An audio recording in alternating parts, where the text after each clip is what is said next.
Hello students, welcome back to my YouTube channel tech tip now. आप सभी का मेरे चैनल पर फिर से एक बार वेलकम है। इस सेशन में मैं आपके लिए लेके आया हूँ क्लास 11 इंफॉर्मेटिक्स का unit number 4 that is emerging trend का वन शॉट वीडियो। इस पूरे वन शॉट वीडियो में हम कवर करने वाले हैं, आप साइड में देख सकते हैं पूरे टॉपिक्स जो कि सीबीएसई द्वारा सजेस्टेड जो आपके क्लास 11 का सिलेबस है उसके अकॉर्डिंग मैंने प्रिपेयर किया है। And I am sure that इस वन शॉट को अगर आप पूरा कंप्लीट देख लेंगे उसके बाद इमर्जिंग ट्रेंड्स में आपको कोई भी डाउट नहीं रहने वाला है। दूसरी बात, इमर्जिंग ट्रेंड से रिलेटेड अगर आपको नोट्स चाहिए, इमर्जिंग ट्रेंड से रिलेटेड अगर आपको क्वेश्चन चाहिए, previous year question kind of sample paper अगर आपको चाहिए, उन सब के लिए आपको विजिट करना पड़ेगा मेरी वेबसाइट www.techtipnow.in पे। साथ ही साथ इस वीडियो के डिस्क्रिप्शन को आप जरूर चेक करिएगा बिकॉज इमर्जिंग ट्रेंड के डिटेल्ड कॉन्सेप्ट्स के वीडियो प्लस क्लास 11 के पाइथन एंड अदर यूनिट्स के डिटेल्ड कोर्सेज के लिंक्स आपको जरूर डिस्क्रिप्शन में मिल जाएगी। आई वुड सजेस्ट यू कि डिस्क्रिप्शन को एक बार जरूर आप विजिट करना। तो चलिए फिर सेशन स्टार्ट करते हैं। बट हाँ, उससे पहले एक इंपॉर्टेंट बात तो ये कि भाई वीडियो पसंद आए तो लाइक और शेयर जरूर कर लेना। और अगर चैनल को आपने सब्सक्राइब नहीं किया या फिर आप पहली बार विजिट कर रहे हो ना, तो आप बिल्कुल सही जगह आए हो। That is your take tip now. और आईपी का बेस्ट कंटेंट आपको यही मिलने वाला है, इसलिए चैनल को भी सब्सक्राइब कर लो सो दैट हम और मोटिवेट हों और बेस्ट से बेस्ट कंटेंट आपके लिए लेके आए। So let's start this session now. Well, emerging trend again class 11 का यूनिट नंबर 4 है as per CBSE suggested syllabus और एनसीईआरटी का चैप्टर नंबर 2। सबसे पहले इस इमर्जिंग ट्रेंड्स में हम डिस्कस करेंगे आर्टिफिशियल इंटेलिजेंस को। इसके अंदर मेन 3 पॉइंट्स हैं जिसमें कि आर्टिफिशियल इंटेलिजेंस क्या है, देन मशीन लर्निंग क्या है, how machine learning works, and इसके बाद में नेचुरल लैंग्वेज प्रोसेसिंग। एक एक करके सारे पॉइंट्स को चलिए डिस्कस करते हैं। आजकल जो है बड़ा ही एआई का बोलबाला है और आपने सुना भी होगा। जैसे अगर मैं आपके सामने लिखूं चैट जीपीटी, हो सकता है आप में से बहुत सारे लोग इसका इस्तेमाल कर रहे होंगे या आपने किया भी होगा। अब चैट जीपीटी बोलते ही आपके दिमाग में ये वर्ड भी स्ट्राइक करता होगा एआई का, और एआई बोलने से एक और वर्ड हमारे दिमाग में आता है that is your robots. AI बोलने से एक और वर्ड आपके दिमाग में आता होगा जिसका नाम आपने सुना होगा एलेक्सा का। So basically what is this AI actually? तो देखो, ये जो वर्ड यहां पर आपने लिखा हुआ है आर्टिफिशियल इंटेलिजेंस, तो आर्टिफिशियल का तो मतलब ये हुआ कि हम बात कर रहे हैं ह्यूमन मेड की, और इंटेलिजेंस का मतलब जहां पर आप थिंक कर सकते हैं और साथ ही साथ लर्न कर सकते हैं एंड साथ ही साथ किसी प्रॉब्लम को आप क्या कर सकते हैं, सॉल्व कर सकते हैं। तो human made thinking, human made learning और ह्यूमन मेड सॉल्विंग किसके लिए? तो यहां पर हम बात करेंगे फॉर दी मशीन्स, ऑलराइट। और खासकर जब आप मशीन की बात करते हैं तो मेनली हम यहां पे बात करते हैं किसकी? कंप्यूटर्स की। और जब हम कंप्यूटर की बात कर रहे हैं मतलब वहां पर कहीं ना कहीं आपका प्रोग्राम जो है वो इन्वॉल्व हो जाता है। तो ओवरऑल कंप्यूटर के अंदर जो प्रोग्राम्स होते हैं, देखिए कंप्यूटर का ड्रॉबैक अगर आप देखोगे तो पहले जो है और अभी भी है वो यही है कि computers are incapable to take decision of their own. उसके अंदर जितना प्रोग्राम आपने डाला है सिर्फ वो उतना चलता है, उसके अलावा वो और कोई भी कार्य नहीं कर सकता और कोई भी वर्क को वो एग्जीक्यूट नहीं कर सकता। तो जब बात आती है एआई की, तो एआई का जो पर्पस है वो यही है कि आपके कंप्यूटर सिस्टम को इतना इंटेलिजेंट बना देना कि वो अपने अवेलेबल डेटा की बेसिस पे with the help of algorithms independent decisions ले सके और वो एक्यूरेट डिसीजन होने चाहिए। That is the only the sole purpose of your AI. और कहीं ना कहीं ह्यूमन का जो इंटरवेंशन है, ह्यूमन का जो इंटरफेरेंस है मशीन में, वो कम से कम हो सके। अब आर्टिफिशियल को अगर आप डिफाइन करने की बात करें तो आप देखें यहां पर लिखा भी हुआ है कि artificial basically refers to the technologies that build machine that can think, act and learn like humans. तो ह्यूमन का जो थिंकिंग या सोचने का तरीका है उसको सिमुलेट करवाना, that is the purpose. So again next line if you see that artificial intelligence aims to simulate natural intelligence of humans into machine. अब अगर आप से for example self driving car की बात करें तो क्या ये सेल्फ ड्राइविंग कार को हम बोल सकते हैं एक ड्राइवर का रिप्लेसमेंट है? अब अगर ये ड्राइवर का रिप्लेसमेंट है तो कहीं ना कहीं जो ड्राइवर की कैपेबिलिटी है एज ए ह्यूमन, तो कहीं ना कहीं उसको हम अपने इस एआई के माध्यम से क्या कर रहे हैं, रिप्लेस करने की कोशिश कर रहे हैं। तो इसका एम तो वही हुआ कि जो ह्यूमन का नेचुरल इंटेलिजेंस है उसको हम सिमुलेट करवा सकें विद द हेल्प ऑफ और इनटू द मशीन। और अगर आप एआई के फादर की बात करें तो इसका जो मेन क्रेडिट जाता है, he is basically none then George McCarthy. वैसे सबसे पहले जो आर्टिफिशियल इंटेलिजेंस का कॉन्सेप्ट दिया था, ही वाज एलन ट्यूरिंग। इसकी स्पेलिंग मैं यहाँ पे ठीक से लिख देता हूं, Alan Turing. I am sorry, spelling गड़बड़ हो रही है, TURING। अब इन्होंने ट्यूरिंग मशीन बनाई थी, आपको पता है। तो उन्होंने एक रिपोर्ट बनाई थी आर्टिफिशियल इंटेलिजेंस की कि कैसे ये प्रोग्राम में आ सकता है, और बाद में मैककार्थी ने इसके ऊपर में वर्कआउट किया था। So this is something about artificial intelligence we all should know. अब जब आप आर्टिफिशियल इंटेलिजेंस की बात करते हैं तो ये एक्चुअली आपके मशीन में लाता क्या है? तो इसमें सिर्फ और सिर्फ 3 बातें हैं, learning, problem solving and decision making. और ये तीनों ही पॉइंट्स कैसे आएंगे? देखिए, आपके कंप्यूटर में आपको चाहिए प्रोग्राम। अब एक वर्ड और आपने बहुत ज्यादा सुना होगा आजकल, एल्गोरिदम का। तो एल्गोरिदम इज बेसिकली व्हाट? उसी की बेसिस पे तो प्रोग्राम्स बनते हैं ना। तो algorithm is nothing, it is set of instructions to solve the problems. अब यहां पर लर्निंग कैपेबिलिटी का मतलब ये है कि भाई आपकी मशीन है, आपने एआई बेस्ड मशीन बनाई। जैसे मान लीजिए आपने यहां पर कोई रोबोट बनाया। अब रोबोट की लर्निंग स्किल क्या है, कॉग्निटिव स्किल क्या है? भाई कोई बच्चा है, वो बच्चे को अगर जैसे क्लास 1 या प्रेप 1 का अगर कोई बच्चा है, वो कैसे चीजों को समझता है? आप उसके सामने डिफरेंट ऑब्जेक्ट की इमेजेस को लाते हैं, उनसे वो लर्न करना सीखता है। अब वो जो इमेजेस आप उनके सामने में लेके आ रहे हैं, राइट, जो इमेजेस क्या है? It's a kind of data. अब इसका मतलब ये जो वर्ड यहां पर आपने इस्तेमाल किया ना, डेटा, तो लर्निंग का मतलब ये है कि जो भी मशीन है उसके पास जो अवेलेबल डेटा है, उस डेटा की बेसिस पे वो किसी रिजल्ट पे आए, या फिर लर्न बाय मिस्टेक्स, कि जो उसके पास अवेलेबल डेटा है उससे अगर कोई फॉल्ट हुआ तो उसकी बेसिस पे वो फिर से उस चीज को सुधार के वापस नई चीजों को आइडिएट कर सके। That is basically is about learning.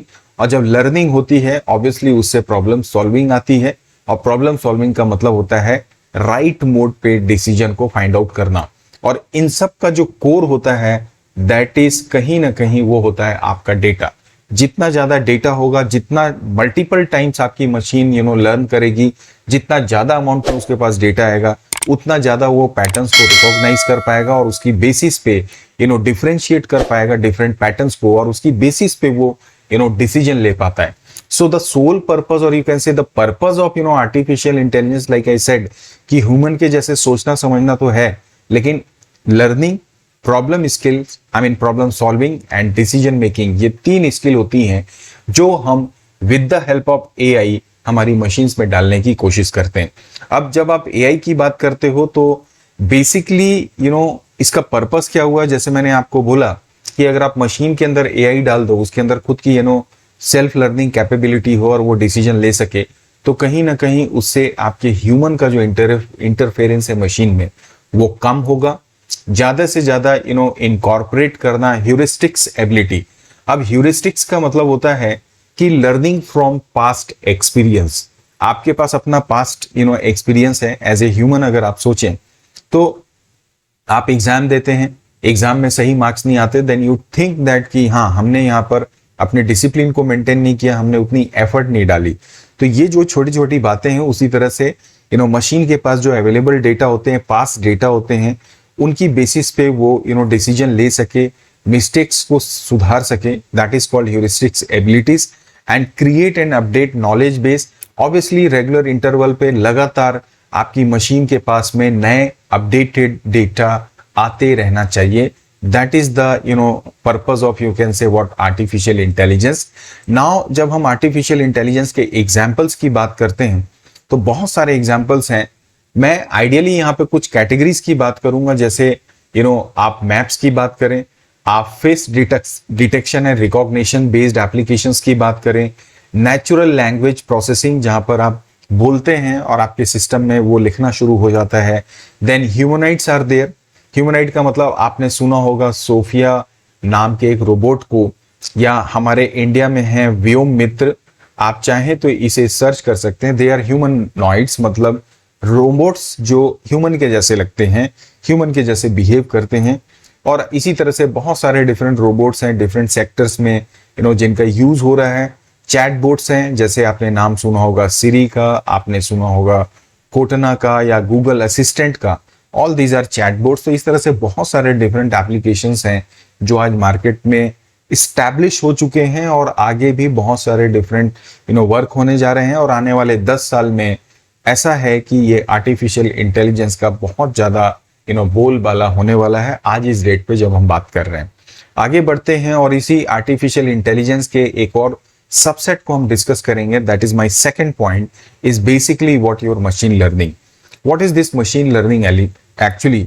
देखिए, आप जब भी एआई की बात करेंगे तो हमेशा उसके साथ ये एमएल क्या होता है, एसोसिएटेड होता है डायरेक्टली और इनडायरेक्टली। अब एमएल बेसिकली क्या है अगर आप देखें, देखिए आर्टिफिशियल इंटेलिजेंस जो है ना, यू कैन से is set of technologies, right. उसी में से एक जो टेक्नोलॉजी और मेजर जो टेक्नोलॉजी है एआई की, that is what your machine language. तो machine language basically we can say it's a kind of application, it's a kind of subset, it's a kind of sub system of your artificial intelligence. और ये जो machine learning होती है ना, it basically आप देखें यहां पर लिखा है, it allows machine to automatically learn and improve from the past data और experience without being explicitly program. आपने एक बार अपनी मशीन को प्रोग्राम कर दिया, अब उसके अंदर इतने अमाउंट में आपने डेटा डाला और उसमें इस तरह से एल्गोरिदम्स आपने फिट किए कि जैसे वो ऑटोमेटिकली जितना उसके अंदर डेटा आते चले जाएगा, वो सेल्फ लर्निंग उसके अंदर होते चले जाएगी। उसके पास जो पास्ट अपना एक्सपीरियंस है, पास्ट जो उसने एक्शंस लिए हैं, पास्ट जो उसके पास डेटा होगा, उसको वो पैटर्न्स को अंडरस्टैंड करेगा, डिफरेंशिएट करेगा और उसकी बेसिस पे नए डेटा को वो खुद से जनरेट कर सके और नए आपके सामने डिसीजंस लाके पेश कर सके। That is the purpose of machine learning. And machine learning, जैसे मैंने आपको बोला, it uses what algorithm to analyse large amount of data, learn from the insights. उन डेटा के अंदर जो हिडन पैटर्न्स होते हैं, हिडन जो ट्रेंड्स होते हैं, उनको लर्न करना और उसकी बेसिस पे इन्फॉर्म डिसीजन देना। That is basically machine learning. और इसके लिए मशीन लर्निंग क्या करता है, एल्गोरिदम यूज करता। तो कहीं ना कहीं आपके मशीन को या कंप्यूटर को स्मार्ट बनाना, उसका एक तरीका है मशीन लर्निंग, जो कि आर्टिफिशियल इंटेलिजेंस का क्या होता है, एक सबसेट होता है। और मशीन लर्निंग जो एल्गोरिदम होते हैं ना, इसकी जो परफॉर्मेंस है वो टाइम टू टाइम लगातार रिपीटेडली क्या होती है, बढ़ते चले जाती है, अच्छी होते चले जाती है, बिकॉज वो लगातार ट्रेंड होते चले जाते हैं। ट्रेंड का मतलब क्या है, उसमें डेटा का लगातार इनपुट करना, जहां पे ये बात भी लिखी हुई है, एक्सपोज टू मोर डेटा। जितना डेटा के साथ एक्सपोज होगा एल्गोरिदम, उतना ज्यादा एक्यूरेसी उस एल्गोरिदम में आती है और उतना ज्यादा वो एफिशिएंट क्या करता है, परफॉर्म करता है। बात आती है how this machine learning works. तो देखिए सिंपल फंडामेंटल है। बेसिकली मैंने बोला कि जो आपकी मशीन लर्निंग है, इसमें क्या होते हैं, एल्गोरिदम्स और विथ सर्टेन कमांड्स, इन्हें हम बोलते हैं मॉडल। तो देखिए मॉडल, इस बात को आप ध्यान रखिए कि मशीन लर्निंग के अंदर जो सेट ऑफ एल्गोरिदम्स हैं with commands, they are actually called models. और ये जो मॉडल होते हैं ना, या जो एल्गोरिदम्स होते हैं, इन एल्गोरिदम को सबसे पहले क्या किया जाता है, हम इनको क्या करते हैं, ट्रेंड करते हैं। अब ट्रेंड करने का मतलब इसमें क्या डाला जाता है, डेटा लगातार क्या करते हैं, हम इसमें इनपुट करते हैं। उन डेटा की बेसिस पे हमारा जो कंप्यूटर या सिस्टम है वो चीजों को लर्न करना सीखता है। जब वो लर्न करना सीखता है तो हम बोलते हैं कि वो ट्रेंड हो गया। अब इस तरह की लगातार जब ट्रेनिंग होती है, मतलब रिपीटेटिव जब डेटा इनपुट करके उसको ट्रेंड किया जाता है, तो उसके बाद में आपके कंप्यूटर सिस्टम में या आपकी मशीन में सोचने की या डिसीजन मेकिंग कैपेबिलिटी आनी शुरू होती है। और धीरे धीरे एक पर्टिकुलर लेवल ऑफ एक्यूरेसी के बाद में आपका मशीन जो है खुद से लर्न करना सीख जाता है। ये बेसिक स्टेप्स हैं नॉर्मल लैंग्वेज में। चीजें जब आप रियल टाइम में करते हैं, ये हमने तो बहुत समराइज फॉर्म में आपको डिस्कस किया, लेकिन जब आप प्रैक्टिकली जब इस पे वर्क करना शुरू करते हैं तो ये थोड़ा सा कॉम्प्लिकेटेड टास्क भी होता है। आगे बढ़ते हैं और अब हम बात करेंगे अगले एक और पार्ट की हमारे एआई की, that is basically natural language processing. अब नेचुरल लैंग्वेज प्रोसेसिंग को भी आप लगातार प्रयोग करते हैं। अब नेचुरल लैंग्वेज प्रोसेस का मतलब सीधे सीधे आपने जो बोला आपके कंप्यूटर में टाइप हो गया, कंप्यूटर से आपने कुछ लिखा, वो आपके लैंग्वेज में कन्वर्ट होके वापस आपको मिला। इसको हम बोलते हैं टेक्स्ट टू स्पीच या स्पीच टू टेक्स्ट रिकॉग्निशन। तो that is basically what your natural language processing. अब आप गूगल में जब आप कुछ टाइप करते हैं, ऑटोमेटिकली उसके आगे के वर्ड्स क्या आ जाते हैं। अगर आप हिंदी में टाइप करेंगे तो हिंदी में आपको वो उसके आगे के हिंट प्रोवाइड करना शुरू कर देता है। तो नेचुरल लैंग्वेज प्रोसेसिंग भी आपके आर्टिफिशियल इंटेलिजेंस का एक टेक्नोलॉजी है जो कि आपके कंप्यूटर को लैंग्वेज में क्या करता है, परफेक्ट बनाता है। किसकी लैंग्वेज में? ह्यूमन लैंग्वेज में। सो दैट आपका कंप्यूटर क्या कर सके, उसकी ह्यूमन लैंग्वेज को अंडरस्टैंड कर सके, इंटरप्रेट कर सके और मैनिपुलेट करके जनरेट भी कर सके ह्यूमन लैंग्वेज। जनरेट करने का मतलब क्या है? आपने लिखा हेलो, ऑटोमेटिकली वो आगे आपको लिख कर दिखा देता है हाउ आर यू।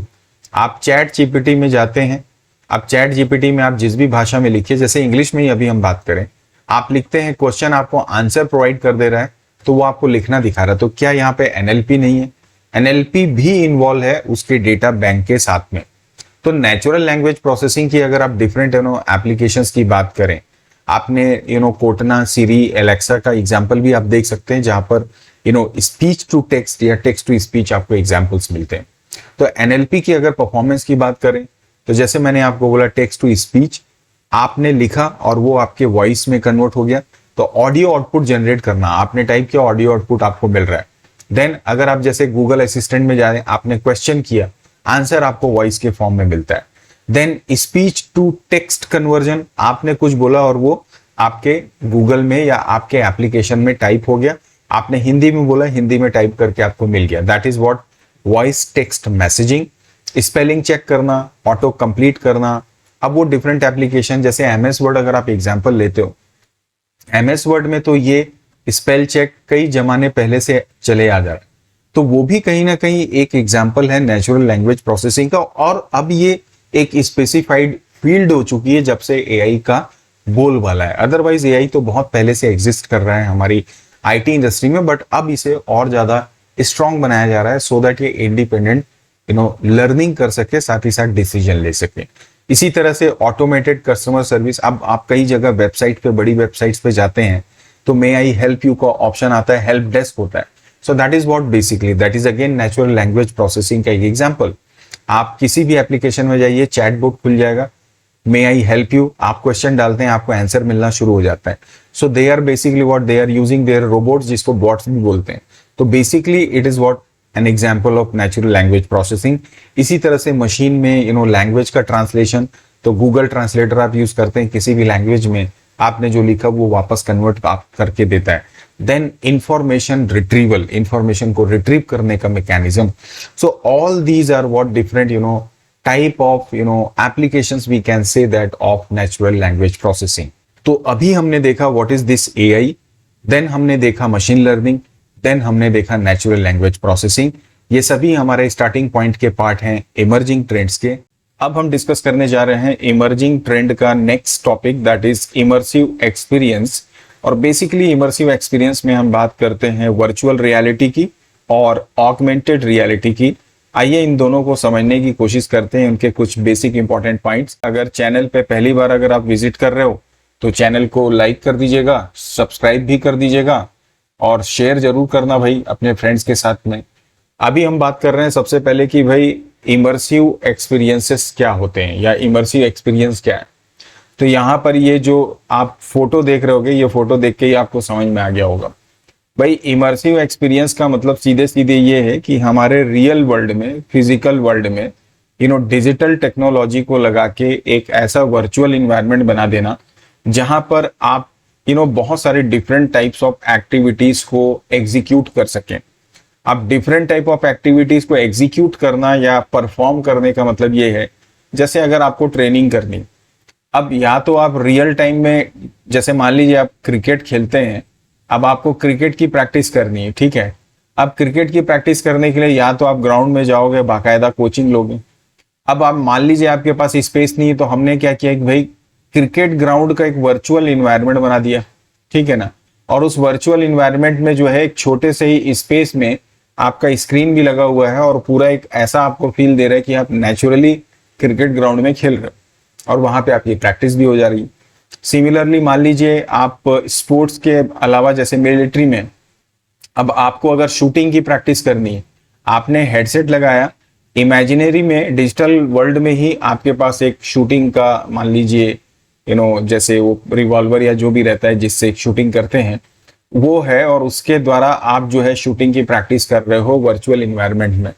तो डिजिटल टेक्नोलॉजी को यूज करना और फिजिकल इन्वायरमेंट के साथ मिला देना सो दैट जो भी चीजें हैं उसको और ज्यादा आप रियलिस्टिक बना सको। अगर आप इसके डिफरेंट यूजेस की बात करोगे सो दैट इज बेसिकली गेमिंग है, साइंस है, टेक्नोलॉजी है, इंटरटेनमेंट है, ट्रेनिंग है, लगभग हर एक सेक्टर में अब ये चीजें आने लग गई हैं। अब इमर्सिव एक्सपीरियंस का मतलब सीधे सीधे इन शॉर्ट जैसे मैंने आपको बोला कि allows us to visualise, feel and react by stimulating our senses. यहां पर ये सेंसेस वर्ड को यूज कर रहा है। भाई सेंसिंग का मतलब क्या है, हमारी 5 डिफरेंट सेंसेस है, तो उन सेंसेस को भी अपनी टेक्नोलॉजी में इन्वॉल्व करने के बाद में चीजों को और ज्यादा रियलिस्टिक बना देना। ठीक है, सो अब इसको और बेहतर तरीके से समझने के लिए पहले तो हम इसके टाइप्स की बात करते हैं। इसमें बात हो रही है, एक तो है हमारा वर्चुअल रियलिटी, दूसरा है ऑगमेंटेड रियलिटी। दोनों में थोड़ा बहुत डिफरेंस है। तो पहले हम बात करते हैं वर्चुअल रियलिटी की। देखो वर्चुअल रियलिटी का मतलब कि रियलिटी लेकिन वो वर्चुअल में है। अब वर्चुअल रियलिटी का मतलब जहां पर सबसे ज्यादा इंपॉर्टेंट काम किसका आ रहा है, आपके 3 डायमेंशन का। अब आपने 3D मूवी तो देखी होगी कभी ना कभी। अब 3D मूवी आप देखते हो तो आपको क्या लगता है, आप नॉर्मल स्क्रीन में 2D देखते हो तो आपको कोई फील नहीं आ रहा, लेकिन 3D मूवी में अचानक से कोई ऑब्जेक्ट जंप करता है तो ऐसा लगता है कि वो आपके ऊपर ही जंप कर रहा है। सो ये बेसिकली एक फील है ना, तो एक वर्चुअल फील आपको मिल रहा है जो रियलिस्टिक आपको एक्सपीरियंस देता है। तो जो वर्चुअल रियलिटी होती है उसका कॉन्सेप्ट यही है जहां पे कि 3D और कंप्यूटर जनरेटेड सिचुएशंस होती हैं जहां पर यूजर को ऐसा लगता है कि वाकई में वो रियल वर्ल्ड के जैसे एनवायरनमेंट में बैठ के अपना काम कर रहा है। जैसे उदाहरण के लिए फिर से मैं वही बात करूंगा, आपने जैसे मान लीजिए ये एग्जाम्पल आप देख पा रहे होंगे, ये इमेज आपको आपके स्क्रीन पे दिखाई दे रही होगी। अब आपने क्या किया, इसके लिए VR headset, basically virtual reality को करने के लिए जो डिवाइसेस हम यूज करते हैं वो या तो वर्चुअल रियलिटी हेडसेट्स होते हैं या गॉगल्स होते हैं या हेलमेट्स होते हैं। अब आपने गॉगल लगाया तो भाई आपने क्या किया, आप गॉगल लगाया तो आपकी आंखों के सामने एक पूरी वर्चुअल दुनिया आ गई। अब जैसे मैंने बात की स्पोर्ट्स की, या अगर आप शूटिंग कर रहे हैं, आपके पास गन भी है, आपने हेडसेट लगा लिया और उसके बाद में आप इमेजिन कर रहे हो या आपको ऐसा लग रहा है कि आप रियल ग्राउंड बैटल में हैं जहां पर आपकी क्या कर रहे हैं, शूटिंग कर रहे हैं और बाकायदा निशाना आप क्या कर रहे हैं, साध रहे हैं। So that is what your virtual reality is all about. और जब आप वर्चुअल रियलिटी की बात करते हैं तो जैसे मैंने आपको बोला कि इसमें आपके सेंसेस का भी इस्तेमाल कर सकते हैं। जैसे साइट का मतलब आपका जो विजन है, अब यहाँ पर जब आप हेडसेट को प्रयोग कर रहे हैं तो ऑब्वियसली आपका विजन है। साउंड इंक्लूड होता है, that is your hearing. Touch का पार्ट भी होता है। कई बार जो है बहुत सारे जैसे एक्सपीरियंसेस होते हैं, गेम्स होते हैं कुछ, अगर आप 3D मूवीज वगैरह भी देखते हैं तो वहां पे स्मेल और टेस्ट का भी एक्सपीरियंसेस आपको रियलिस्टिक मोड में वर्चुअली क्या करते हैं, दिया जाता है। तो ये कुछ एक बात हुई आपके वर्चुअल रियलिटी की। इसके बाद में अब हम बात करते हैं कि भाई वर्चुअल रियलिटी को अगर आपको अचीव करना है तो जैसे मैंने आपको बोला कि इसके लिए VR हेडसेट या हेलमेट्स का प्रयोग करते हैं। हैंड ग्लोव्स अगर सेंस करना है तो उसके लिए VR ग्लव्स का भी इस्तेमाल किया जाता है। VR in the sense we are talking about virtual reality. Then उसी तरह से पूरा बॉडी सूट भी होता है। अगर आप वर्चुअल रियलिटी के डिफरेंट फील्ड्स को देखें तो जैसे मैंने आपको बताया कि जो मिलिट्रीज की ट्रेनिंग्स होती हैं वो वर्चुअल इन्वायरमेंट में भी कई दफा की जाती हैं। मेडिकल प्रोसीजर्स, जो मेडिकल ऑपरेशंस होते हैं, डॉक्टर्स को ट्रेंड करना है तो मेडिकली जो है अगर हार्ट का ऑपरेशन करना है तो वर्चुअल इन्वायरमेंट दिया जहां पर वो उसके पास डिफरेंट टूल्स होते हैं जिसकी बेसिस पे वो ऑपरेशन करता है और परफेक्शन लाने की कोशिश करता है। देन सिमुलेटर्स, देखो सिमुलेटर्स का मतलब क्या है, देखो कई बार तो प्लांट जो होते हैं वहां पे भी उसके सिमुलेटर्स होते हैं।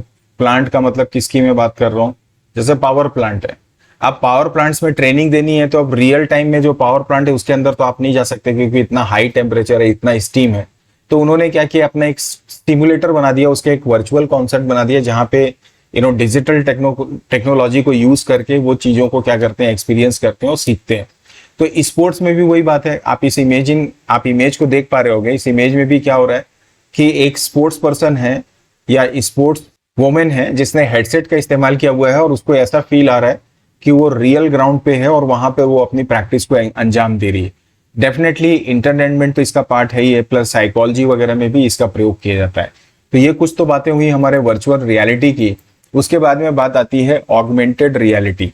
अब वर्चुअल रियलिटी तो पूरी तरह से वर्चुअल है।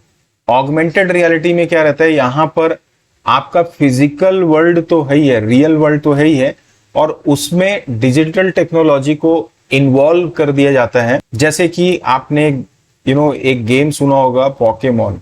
मैंने कभी भी इसको एक्सपीरियंस तो नहीं किया, बस सिर्फ सुना है, जिसमें एक इमेजिनरी ऑब्जेक्ट है जो आपके रियल ग्राउंड में लोकेशंस वगैरह पे जाते हैं तो वो आपको जहां पर भी वो रहता है तो आपको सेंस हो जाता है या आपका गेम आपको बता देता है कि इस पर्टिकुलर लोकेशन पे है। गूगल मैप जो आप यूज करते हैं वो भी तकरीबन मतलब एग्जैक्टली वो ऑगमेंटेड रियलिटी, बट आप उसमें एक्सपीरियंस कर सकते हो कि भाई रियल टाइम में आपका ये फील्ड है जिसमें कि आपकी कार जो है वो मूव हो रही है, तो वो आपको मूव होते हुए दिखाई दे रही है। सो that is what basically your augmented reality. तीसरा एक एग्जांपल अगर इसकी मैं बात करूं तो आजकल क्या है, जैसे बहुत सारे शॉप्स हैं, जैसे मान लीजिए आपकी फर्नीचर की शॉप है। मैं एक काम करता हूं, इसके लिए आपको एक वेबसाइट पे लेके चलता हूं, वहां से आपको और बेटर तरीके से समझ में आएगा। नाउ ऑगमेंटेड रियलिटी के लिए यहाँ पर एक वेबसाइट में मैंने ओपन की है सॉफ्टवेयर टेस्टिंग हेल्प। अब इसमें आप देखो ये ऑगमेंटेड रियलिटी को एक्सप्लेन कर रहा है। तो अब आप देखो यहाँ पर आप कहीं किसी दूसरे लोकेशन पे बैठे हो और आपको ये इमेजिन करके दिखा रहा है। अब ये फर्नीचर के बारे में मार्केटिंग हो रही है यहाँ पे, तो ये आपको आपके टैब में आप चीजों को क्या कर पा रहे हो, एक्सपीरियंस कर पा रहे हो, और रियल टाइम में भी वो चीजें एग्जिस्ट कर रही, प्लस मोबाइल के थ्रू आप कैप्चर करके उस पर वर्कआउट कर पा रहे हैं। अब इसी तरह से जैसे आप यहाँ पर देखो, ये पीछे में तो रियल वर्ल्ड है, उसमें मोबाइल के थ्रू डिफरेंट सेंसर्स के थ्रू ये पर्टिकुलर ऑब्जेक्ट है जिसको कि आप क्या कर पा रहे हो, वहां पे देख पा रहे हो, एक्सपीरियंस कर पा रहे हो। तो ये जो एक्सपीरियंस आपको यहाँ पे इन इमेजेस में दिखाई दे रहा होगा, that is basically what your augmented reality. और ज्यादातर इसका जो प्रयोग है ना, वो देखिए इसको यूज करने के लिए तो मोबाइल या टैबलेट से ही हमारा काम हो जाता है। और ऑगमेंटेड रियलिटी का प्रयोग ज्यादातर जो है मार्केटिंग एजेंसीज जो है वो काफी हद तक अपने प्रोडक्ट्स को सेल करने के लिए काफी इसका इस्तेमाल करती हैं। ये थोड़ी से इमेज के थ्रू मैं आपको बताने की कोशिश कर रहा था कि ऑगमेंटेड रियलिटी एक्चुअली क्या है, ठीक है। और वर्चुअल रियलिटी इससे टोटली डिफरेंट होती है। तो एक्चुअली हम क्या करते हैं, हमारा जो रियल वर्ल्ड होता है उसमें कंप्यूटर जनरेटेड इंफॉर्मेशन या इमेजेस को हम क्या कर देते हैं, सुपर इंपोज कर देते हैं कि आपका रियल है, रियल में मोबाइल के थ्रू हमने क्या कर दिया, पर्टिकुलर इमेज के थ्रू उस वर्ल्ड में, और उसको वर्चुअल प्लस रियल वर्ल्ड को कॉम्बाइन करके एक और रियलिटी देने की कोशिश हम करते हैं। दैट इज व्हाट, और यूजर उसको एक्सपीरियंस कर सकता है डिफरेंट लोकेशन पे बैठ के। So that is what your basically augmented reality. So it add components, digital components basically to the real world along with the programs। Tactiles का मतलब है कि प्रोग्राम्स एंड सेंसरी रिक्वायरमेंट, जो सेंसर होते हैं। अब आपका मोबाइल है उसमें सेंसर्स होते हैं, आप जब रोटेट करते हो तो क्या होता है, आपकी इमेजेस भी रोटेट हो जाते हैं ऑटोमेटिकली। तो उस तरह के डिफरेंट सेंसर्स को प्रयोग करते हुए ये ऑगमेंटेड रियलिटी को क्रिएट किया जाता है बेसिकली, और इस तरह का इन्वायरमेंट हमारे इसमें बनाया जाता है। नाउ ऑगमेंटेड रियलिटी को जैसे मैंने बोला, अगर आप इसको अंजाम देना चाहते हैं तो वर्चुअल रियलिटी में तो हम ज्यादातर प्रयोग किसका करते हैं, वीआर हेडसेट्स वगैरह का, या जो वर्चुअल रियलिटी के अपने ग्लव्स वगैरह आते हैं, हेलमेट्स आते हैं। ऑगमेंटेड रियलिटी मोस्टली जो है ना हमारे मोबाइल या टैबलेट जो गैजेट्स होते हैं उनके थ्रू कर दिया जाता है, जिसमें कि उसी मोबाइल में सेंसर्स भी होते हैं, कैमरास भी होते हैं, एक्सीलरोमीटर भी होते हैं, गैरोस्कोप भी होते हैं जो आपके रोटेशन को सेंस करते हैं, फिर डिजिटल कंपास है, जीपीएस सिस्टम है। इन सबको प्रयोग करके ऑगमेंटेड रियलिटी को क्या करते हैं, हम अंजाम देते हैं। Now what is augmented reality use for, तो ज्यादातर जैसे मैंने आपको बताया कि इसका जो मेन जो रहता है ना, वो मार्केटिंग कैंपेन्स में, आर्किटेक्चर या होम डिजाइन्स में, एडुकेशन में, इंडस्ट्रियल मैन्युफैक्चरिंग में, प्रोडक्ट्स को विजुअलाइज करने में, या गेम्स वगैरह में इसका ज्यादा हम इस्तेमाल करते हैं। तो जहां पर ट्रेनिंग वाली बात आती है, जहां पर इंटरटेनमेंट की बात आती है, तो वहां पे वर्चुअल रियलिटी का ज्यादा प्रयोग होता है। मार्केटिंग में, प्रोडक्ट मैन्युफैक्चरिंग में या प्रोडक्ट का जो सेगमेंट होता है, सेल्स का जो सेगमेंट होता है, वहां पर हम ऑगमेंटेड रियलिटी को ज्यादातर प्रयोग करते हैं। और अगर आप इन दोनों के बीच के डिफरेंस की बात करें तो ये बहुत इंपॉर्टेंट पॉइंट है, इसको आप हमेशा ध्यान रखिएगा कि जो ऑगमेंटेड रियलिटी होती है उसमें real world plus digital technology दोनों को मिक्स करते हैं, और वर्चुअल रियलिटी जो रहती है ना उसमें पूरा का पूरा हमारा वर्चुअल वर्ल्ड होता है। ऑगमेंटेड रियलिटी जो रहता है इसमें जो रियल वर्ल्ड है उसको प्लस जो हमारा डिजिटल वर्ल्ड है या जो वर्चुअल वर्ल्ड है, दोनों को हम डिफ्रेंशिएट कर सकते हैं। वर्चुअल रियलिटी में चूंकि ये पूरा ही वर्चुअल इन्वायरमेंट होता है तो इसमें रियल ऑब्जेक्ट को आइडेंटिफाई करना या डिफरेंशिएट करना थोड़ा सा मुश्किल होता है। और ऑगमेंटेड रियलिटी के लिए हम ज्यादातर अपने स्मार्टफोन से ही हमारा काम कर सकते हैं या टैबलेट से या आईपैड वगैरह से। वर्चुअल हेडसेट्स या वर्चुअल रियलिटी के लिए जो है जो वियरिंग्स आती हैं, वर्चुअल ग्लव्स हो गया, वर्चुअल हेडसेट हो गया, इस तरह के तमाम चीजों को प्रयोग करके हम चीजों को अंजाम देते हैं या वर्चुअल रियलिटी का एनवायरनमेंट क्रिएट करते हैं। चलिए आगे बढ़ते हैं और अब डिस्कस करेंगे इमर्जिंग ट्रेंड्स के नेक्स्ट टॉपिक को, that is my big data. इसके पहले अभी हमने देखा आर्टिफिशियल इंटेलिजेंस को और इमर्सिव एक्सपीरियंस, जिसमें हमने वर्चुअल रियलिटी और ऑगमेंटेड रियलिटी को डिस्कस किया। जब हम बिग डेटा की बात करते हैं तो आपको इसके नाम से ही समझ में आ जाना चाहिए कि बिग डेटा मतलब कि बहुत ही लार्ज अमाउंट ऑफ डेटा की यहां पर बात हो रही है। Now the question is that कि डेटा तो डेटा है, अब ये बिग डेटा स्पेशल टर्म अलग से है, क्यों हम इसको डिस्कस कर रहे हैं या क्यों ये अलग से एक वर्टिकल बन गया है आईटी इंडस्ट्री में या एक अलग से बहुत बड़ा सेक्टर बन चुका है बिग डेटा को मैनेज करना। इसके पीछे रीजन है। रीजन क्या है? देखिए, आज इंटरनेट हमारी लाइफ का एक पार्ट हो चुका है। अब आप इंटरनेट में 24 घंटे किसी न किसी तरह की इंफॉर्मेशन को अपलोड कर रहे होते हैं, डाउनलोड करते रहते हैं या फिर आप उसको व्यू करते रहते हो। अब मैं एक आपको स्टैटिस्टिक्स दिखाता हूं, एक वेबसाइट में चलते हैं हम लोग। ये मैंने जस्ट ऐसी सर्च किया था, हर एक सेकंड में जो चेंजेस आ रहे हैं डेटा में। अब आपके सामने ये स्क्रीन में एक इमेज दिख रही होगी कि हर एक 60 सेकंड में 16 मिलियन टेक्स्ट जो है ये अक्रॉस दी इंटरनेट, यहां पर 16 मिलियन टेक्स्ट का साइज जो है वो आ रहा है। ईमेल जो है 231.4 million, Snapchat 4.3 million, then 500 hours का वीडियो हर सेकंड अपलोड हो रहा है। देन हर सेकंड नहीं, हर मिनट 60 सेकंड की अगर हम बात करें, 66,000 से ज्यादा इंस्टाग्राम की फोटोज हैं। अब ये डेटा कब का है? ये रिसेंट का ही होगा। दूसरी वेबसाइट में चलता हूं, दिस इज बेसिकली smartinsight.com। अब यहां पर आप देखो कि every minute of the day 694 mm, अब ये कितना मिलियन होगा आप समझ लो। $283,000 spent online shopping on Amazon, 4.2 million Google search होता है। तो अब ये जो रिकॉर्ड आपके सामने आप देख रहे हो, क्विंटिलियन जिसको बोलते हैं, मतलब मिलियन से भी वो कितने ज्यादा होता होगा। नीचे एक और स्टैट्स है, अगर आप इसको देखो, मैं थोड़ा स्क्रॉल डाउन करता हूं, यहीं कहीं पर होना चाहिए वो, या नहीं भी है तो कोई बात नहीं। मतलब जेटाबाइट्स में 65 जेटाबाइट हर सेकंड में वो डेटा। जेटाबाइट का मतलब क्या है? टेराबाइट के बाद पेटाबाइट और उसके बाद में जाके जेटाबाइट आता है, और उसमें भी 64 जेटाबाइट जो है हर सेकंड में डेटा जनरेट हो रहा है, डेटा मैनेज हो रहा है, मैनिपुलेट किया जा रहा है, कंज्यूम किया जा रहा है। तो इसका मतलब क्या है? यही तो हुआ ना large volume of data set, जिसका वॉल्यूम इतना ज्यादा है, एक्सट्रीमली लार्ज वॉल्यूम। सो इसे एक टर्म दिया गया है बिग डेटा। तो बिग डेटा कुछ नहीं है, ये एक टर्म है जो large volume, extremely large volume of data sets होते हैं, जो बहुत ही ज्यादा कॉम्प्लेक्स भी होते हैं, उनको डील करने के लिए।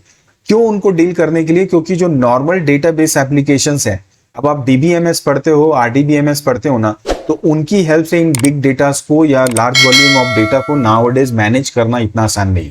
अब बात आती है कि क्या चैलेंजेस हैं, क्या रीजन है। पहले तो मैंने बताया कि हद से ज्यादा बड़ा वॉल्यूम है, मैंने आपको स्टैटिस्टिक्स अभी आपको प्रेजेंट की। नाउ इसका जो चैलेंज हमारे सामने आता है कि स्टोर कैसे करोगे। दूसरा, डिफरेंट टाइप्स ऑफ डेटा है, इसमें स्ट्रक्चर्ड भी है, अनस्ट्रक्चर्ड भी है, सेमी स्ट्रक्चर्ड भी है। स्ट्रक्चर्ड का मतलब मान लो कि आप डेटाबेस की बात कर लो। अनस्ट्रक्चर्ड का मतलब भाई हो सकता है जैसे फेसबुक है, ये सेमी स्ट्रक्चर्ड डेटा है। अनस्ट्रक्चर्ड मतलब गूगल में आप जाते हो, एनी टाइप ऑफ इंफॉर्मेशन आपको कभी भी अवेलेबल होती है। आप अगर न्यूज़पेपर पढ़ते हो, अब न्यूज़पेपर क्या है? पूरी तरह से अनस्ट्रक्चर्ड है। इसी तरह से फेसबुक है, ट्विटर है, इंस्टाग्राम है, इनको हम सेमी स्ट्रक्चर्ड बोल सकते हैं। अब डेटाबेस में जो है कायदे से स्ट्रक्चर्ड डेटा होता है। तो वैरायटी ऑफ डेटा जो है ना, चाहे वो स्ट्रक्चर्ड हो, अनस्ट्रक्चर्ड हो या सेमी स्ट्रक्चर्ड हो, इतना ज्यादा है कि उसको इंटीग्रेट करना एक साथ, ये एक बहुत बड़ा चैलेंज है। फिर उनकी बेसिस पे डेटा को एनालाइज करना। देखिए, बिग डेटा की अगर आप खासियत की बात करोगे तो डे बाय डे इतना ज्यादा डेटा आपके पास आ रहा है जिसमें आप हिडन पैटर्न और मार्केट की क्या नब्ज है उसको आप आसानी से टटोल सकते हो। इतना डेटा हमारे पास अवेलेबल है। यही कारण है कि एआई और मशीन लर्निंग का इतना बूम हो रहा है, क्योंकि एआई और मशीन लर्निंग क्या है, वो कहीं ना कहीं डेटा पे बेस्ड है। अगर डेटा नहीं होगा तो आर्टिफिशियल इंटेलिजेंस क्या कर लेगा? अगर डेटा नहीं होगा तो मशीन लर्निंग कहाँ से, सेल्फ मेड मशीन कहाँ से बनने लग जाएंगी जो खुद से डिसीजन ले सके? तो कहीं ना बिग डेटा भी उसके लिए एक बहुत इंपॉर्टेंट है। लेकिन चैलेंजेस जो है वो इनके सामने हैं, वो ये हैं। देन अगला जो पॉइंट है दैट इज कि डेटा सर्च आप कैसे करोगे, डेटा को प्रोसेस करना, डेटा को ट्रांसफर करना एक प्लेस से दूसरे प्लेस में, डेटा को विजुलाइज करना। विजुलाइज का मतलब वही एनालिसिस की ही ये बात हो रहा है। तो ये कुछ मेजर चैलेंजेस होते हैं। यही कारण है कि हम बिग डेटा को अलग से क्या करते हैं, डिस्कस करते हैं। नाउ बिग डेटा की कैरेक्टरिस्टिक्स की अगर बात की जाए तो इसे हम आइडेंटिफाई करते हैं 5V से। ये एक बहुत अच्छा क्वेश्चन हो सकता है, कैरेक्टरिस्टिक्स ऑफ बिग डेटा। ये 5V को आप याद रखिए, इससे क्वेश्चंस आते हैं, क्वेश्चंस बनते भी हैं। अब ये 5Vs क्या है? एक है आपका वैल्यू, एक है वेलोसिटी, एक है वेरासिटी, एक है वॉल्यूम और एक होता है आपका वैरायटी। देखिए, जब आप इन कैरेक्टरिस्टिक्स की बात करते हैं, जिसमें कि सबसे पहले हम बात करेंगे हमारे वॉल्यूम की, तो वॉल्यूम का मतलब आपको कहीं ना कहीं साइज का मतलब समझ में आ रहा होगा। वॉल्यूम कहीं ना कहीं रिप्रेजेंट करता है किसको? साइज को। तो it refers to enormous size of big data. Such data sets are very difficult to manage using traditional database applications. तो पहला जो कैरेक्टरिस्टिक्स आपके बिग डेटा का है वो है size, enormous size, extremely big size. और इसको सामान्य जो डेटाबेस एप्लीकेशंस हैं, ट्रेडिशनल जिसे हम बोलते हैं डीबीएमएस, आरडीबीएमएस, उनके द्वारा हम मैनेज नहीं कर सकते। दूसरा जो इसका क्वालिटी है that is velocity. It refers to the rate at which the data under consideration is being generated and stored. इतना ह्यूज अमाउंट ऑफ डेटा है कि उसकी वेलोसिटी को मैनेज करना, ये भी उसकी अपने आप में क्वालिटी। तो rate of generation of data जो कि बहुत ही ज्यादा तेज है, उसकी हम यहां पर बात कर रहे हैं। और ये भी एक आपके बिग डेटा का क्या होता है, कैरेक्टरिस्टिक्स होता है। इसी तरीके से तीसरा जो है वैरायटी। मैंने आपको थोड़ी देर पहले अभी आपको बताया कि बिग डेटा में स्ट्रक्चर्ड डेटा भी है, अनस्ट्रक्चर्ड डेटा भी है, सेमी स्ट्रक्चर्ड डेटा भी है। तो इतनी ज्यादा वैरायटी है आपके इस पर्टिकुलर डेटा सेट में, जिसकी वजह से इसका ये भी एक क्वालिटी बनता है। क्वालिटी इसलिए बनता है क्योंकि इसमें बहुत सारे हिडन पैटर्न्स, ट्रेंड्स जो होते हैं डेटा के, वो हम आसानी से प्राप्त कर सकते हैं अगर सही तरीके से एप्लीकेशंस बनाई जाए इनको मैनेज करने के लिए। और इसी तरह से नेक्स्ट जो क्वालिटी इसकी होती है that is called veracity. Veracity का मतलब क्या है? Consistency and trustworthiness of data. उदाहरण के लिए फेसबुक की आप बात करो। अब फेसबुक में भी तो हर एक सेकेंड में कितने अमाउंट में डेटा अपलोड हो रहा है, डिलीट भी होता होगा। अब उस अपलोडेड डेटा में कितना ऑथेंटिक है, कितना ऑथेंटिक नहीं है, ये इसकी गारंटी क्या है? तो जो बिग डेटा है ना, उसका एक मेजर मतलब ये कैरेक्टरिस्टिक्स भी है और इसका ड्रॉबैक भी है कि इसमें जो डेटा है ना, उसका वैलिड होना, उसका ट्रस्टवर्दी होना, ये भी अपने आप में एक चैलेंज है। तो बिग डेटा का ट्रस्टवर्दीनेस या कंसिस्टेंसी जो है ना, उसे हम एक कैरेक्टरिस्टिक्स के नाम से जानते हैं। And processing such data can give wrong result और मिसलीड इंटरप्रिटेशन। तो यहां पर एक बहुत इंपॉर्टेंट बात यह भी है कि अगर डेटा जो है, भाई फेसबुक में र्यूमर फैल गया, उसको फॉलो करके आप देख ही पाते होंगे, एग्जांपल्स हमारे सामने हैं कि कितना अगर एक र्यूमर फैलता है तो उससे हमारी सोसाइटी को लॉस हो जाता है। Without taking any example, but सिर्फ इतना बोलना मेरे लिए काफी है। तो आप समझ सकते हैं कि एक रॉन्ग या मिसलीडिंग इंफॉर्मेशन क्या से क्या या बोल सकते हैं कि डिजास्टर क्रिएट कर सकती है अराउंड द सोसाइटी। तो ये भी एक कैरेक्टरिस्टिक्स होता है वेरासिटी। और इसके बाद में हम बात करेंगे हमारे वैल्यू की। वैल्यू का मतलब ये है कि चूंकि इतना बड़ा वॉल्यूम है तो इसमें यूजफुल डेटा है और उसके कंटेंट भी बहुत ज्यादा है। तो उनमें जो हिडन डेटा पैटर्न्स हैं, हिडन डेटा जो ट्रेंड्स होते हैं, वो आपको बहुत मदद करते हैं, वो बहुत वैल्यूएबल होते हैं, स्पेशली बिजनेस ऑर्गेनाइजेशंस के लिए। तो ये तो कुछ कैरेक्टरिस्टिक्स हुए। कैरेक्टरिस्टिक्स के बाद में अब यहां पर देखिए मैंने मार्क किया है एक पॉइंट नॉइज को। नॉइज बेसिकली क्या है, देखिए जो आपका वेरासिटी की जब हम बात करते हैं तो इसमें जो बहुत सारे मिसलीडिंग इंफॉर्मेशंस होती हैं जो जिसको हम क्या बोलते हैं, नॉइज बोलते हैं। एक होता है ट्रस्ट वाले डेटा और एक होते हैं कि बिना ट्रस्ट वाले डेटा। तो जो बिना ट्रस्ट वाले डेटा रहते हैं ना उनको हम बोलते हैं जैसे meaningless and non valuable data, that is called what, noise in the field of what your big data. अब बात आती है कि बिग डेटा में डेटा एनालिटिक्स क्या है। आज के टाइम में डेटा साइंटिस्ट, डेटा एनालिटिक्स का बहुत सारा पोस्ट है, बहुत सारी कंपनियां में लोग इस तरह से काम करते हैं। अब एक्चुअली डेटा एनालिटिक्स का मतलब क्या है, तो वो आपको समझ में आ गया होगा कि आपके पास डेटा है, उसको एनालाइज करना, एनालाइज करके उसके अंदर जो हिडन पैटर्न्स हैं, हिडन ट्रेंड्स होते हैं, उनको पहचानना, उनको विजुलाइज करना, सो दैट हम बिजनेस डिसीजन ले सकें अपने फायदे के लिए, अपनी ऑर्गेनाइजेशन के फायदे के लिए। That is the only or sole purpose of what your data analytics. So it is the process of analyzing data to discover hidden patterns, trends and preferences with the aid of specialized system and programs. जाहिर सी बात है, मैंने आपको बोला कि big data है, big data को manage करने के लिए आपको क्या पड़ती है, स्पेशल प्रोग्राम्स की जरूरत पड़ती है। तो इन्हीं स्पेशल प्रोग्राम्स के थ्रू हम क्या करते हैं, इस बिग डेटा को एनालाइज करते हैं और एनालाइज करने के बाद जो डेटा के पैटर्न्स हैं, डेटा के जो ट्रेंड्स होते हैं, उनको फाइंड आउट करते हैं और इसकी बेसिस पे हम हमारे बिजनेस के क्या लेते हैं, डिसीजंस लेते हैं। और बिजनेस के डिसीजन किस लिए लेते हैं, प्रॉफिट के लिए लेते हैं। तो ये इन शॉर्ट बिग डेटा के बारे में कुछ इंपॉर्टेंट बातें थी। हमने देखा बिग डेटा क्या है, हमने देखा बिग डेटा के चैलेंजेस क्या हैं, बिग डेटा के कैरेक्टरिस्टिक्स क्या होते हैं और डेटा एनालिटिक्स का मतलब क्या होता है।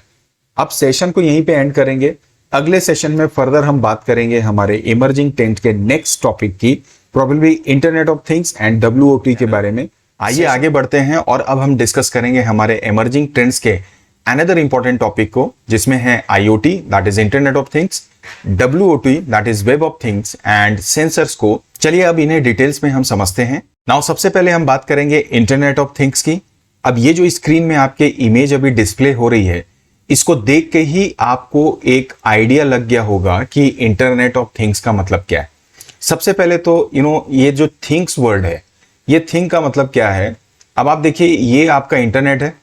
अब इंटरनेट में थिंग्स की जब हम बात कर रहे हैं तो हम कहीं ना कहीं जितने भी इलेक्ट्रॉनिक्स या इलेक्ट्रिकल गैजेट्स हैं, यहां पर मैं ये दोनों की बात करूंगा, चाहे वो इलेक्ट्रॉनिक गैजेट हो चाहे वो इलेक्ट्रिकल गैजेट्स हो। जैसे कि आप देखें ये आपकी वॉच है जिसको आजकल हम स्मार्ट वॉच बोलते हैं, ये आपकी स्मार्ट कार है, ये हमारा मोबाइल है, ये हमारा OTG या ओवन है, ये हमारा CCTV है, आपका लैपटॉप है, एयरवेज है या एरोप्लेन है, आपका होम है, आप शॉपिंग करते हैं।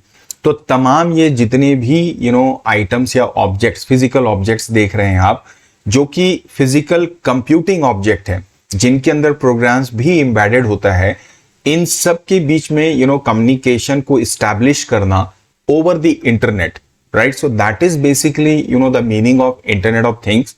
द पर्पस इज व्हाट, कि भाई इंटरनेट का अगर आप सामान्य डेफिनेशन देखोगे तो हम सिर्फ पहले क्या बोलते थे, it is a wide area network of computers. धीरे धीरे उसमें प्रिंटर्स ऐड हो गया, धीरे से उसमें लैपटॉप ऐड हो गया, फिर टैबलेट ऐड हो गया, फिर मोबाइल ऐड हो गया।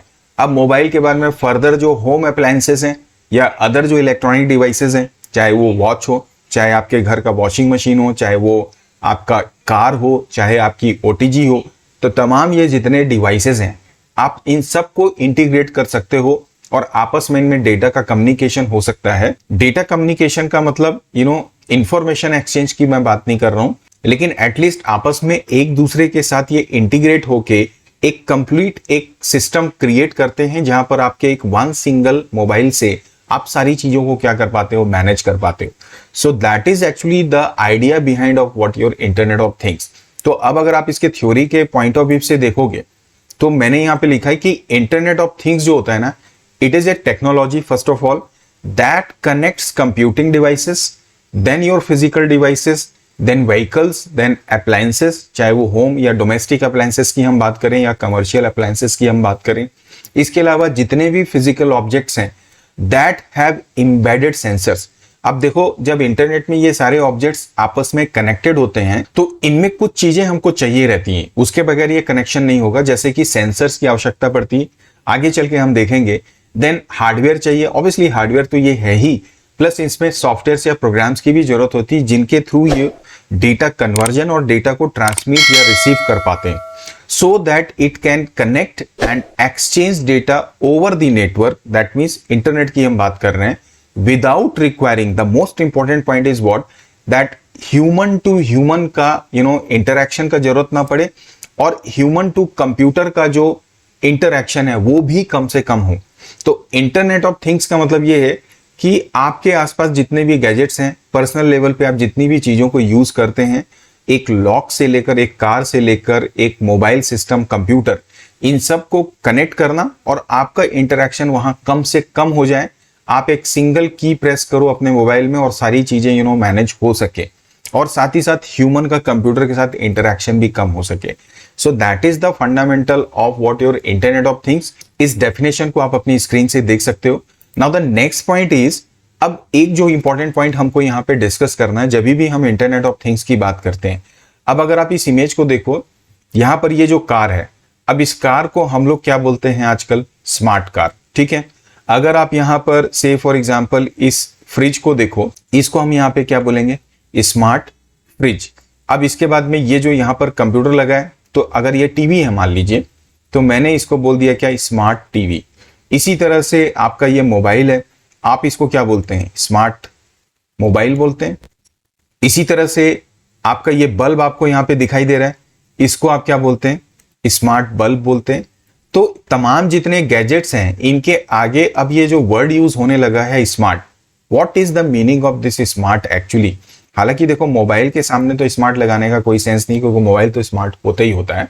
नाउ अब स्मार्ट का मतलब क्या है, देखने में सुंदर की तो बात हो नहीं रही यहाँ पे। तो स्मार्ट का मतलब है कि ये जितने भी डिवाइसेस हैं, आप अगर एक बल्ब बना रहे हो तो नॉर्मल बल्ब क्या कर रहा है, लाइट दे रहा है आपको, लेकिन अगर आप इसको स्मार्ट बना दोगे तो इसका मतलब आप अपने मोबाइल से इस बल्ब को क्या कर सकते हो, मैनेज कर सकते हो। क्या ऐसा पॉसिबल है? फिर आप जब कार की बात करते हो तो कार किससे ड्राइव हो रही है, ह्यूमन से। अब आपने क्या किया, एक स्मार्ट कार क्रिएट की। अब स्मार्ट कार क्या है, जो ऑटो ड्राइव हो रही।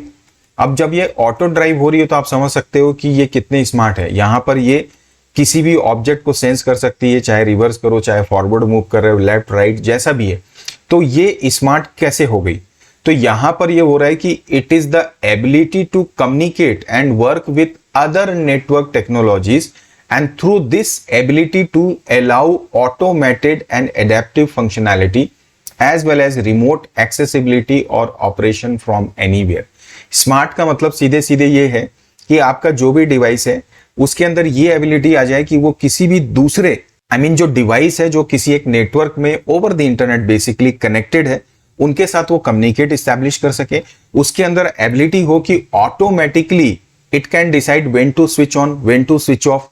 तो ये जो फंक्शनैलिटी ऐड कर देना किसी भी एक इलेक्ट्रॉनिक या इलेक्ट्रिकल गैजेट में, सो दैट वो अपने लेवल पे, स्मॉल लेवल पे डिसीजंस ले सकता है। उसके अंदर जो प्रोग्राम्स होते हैं वो एग्जीक्यूट होते हैं और रिजल्ट या अंजाम देते हैं एक ऑपरेशन को।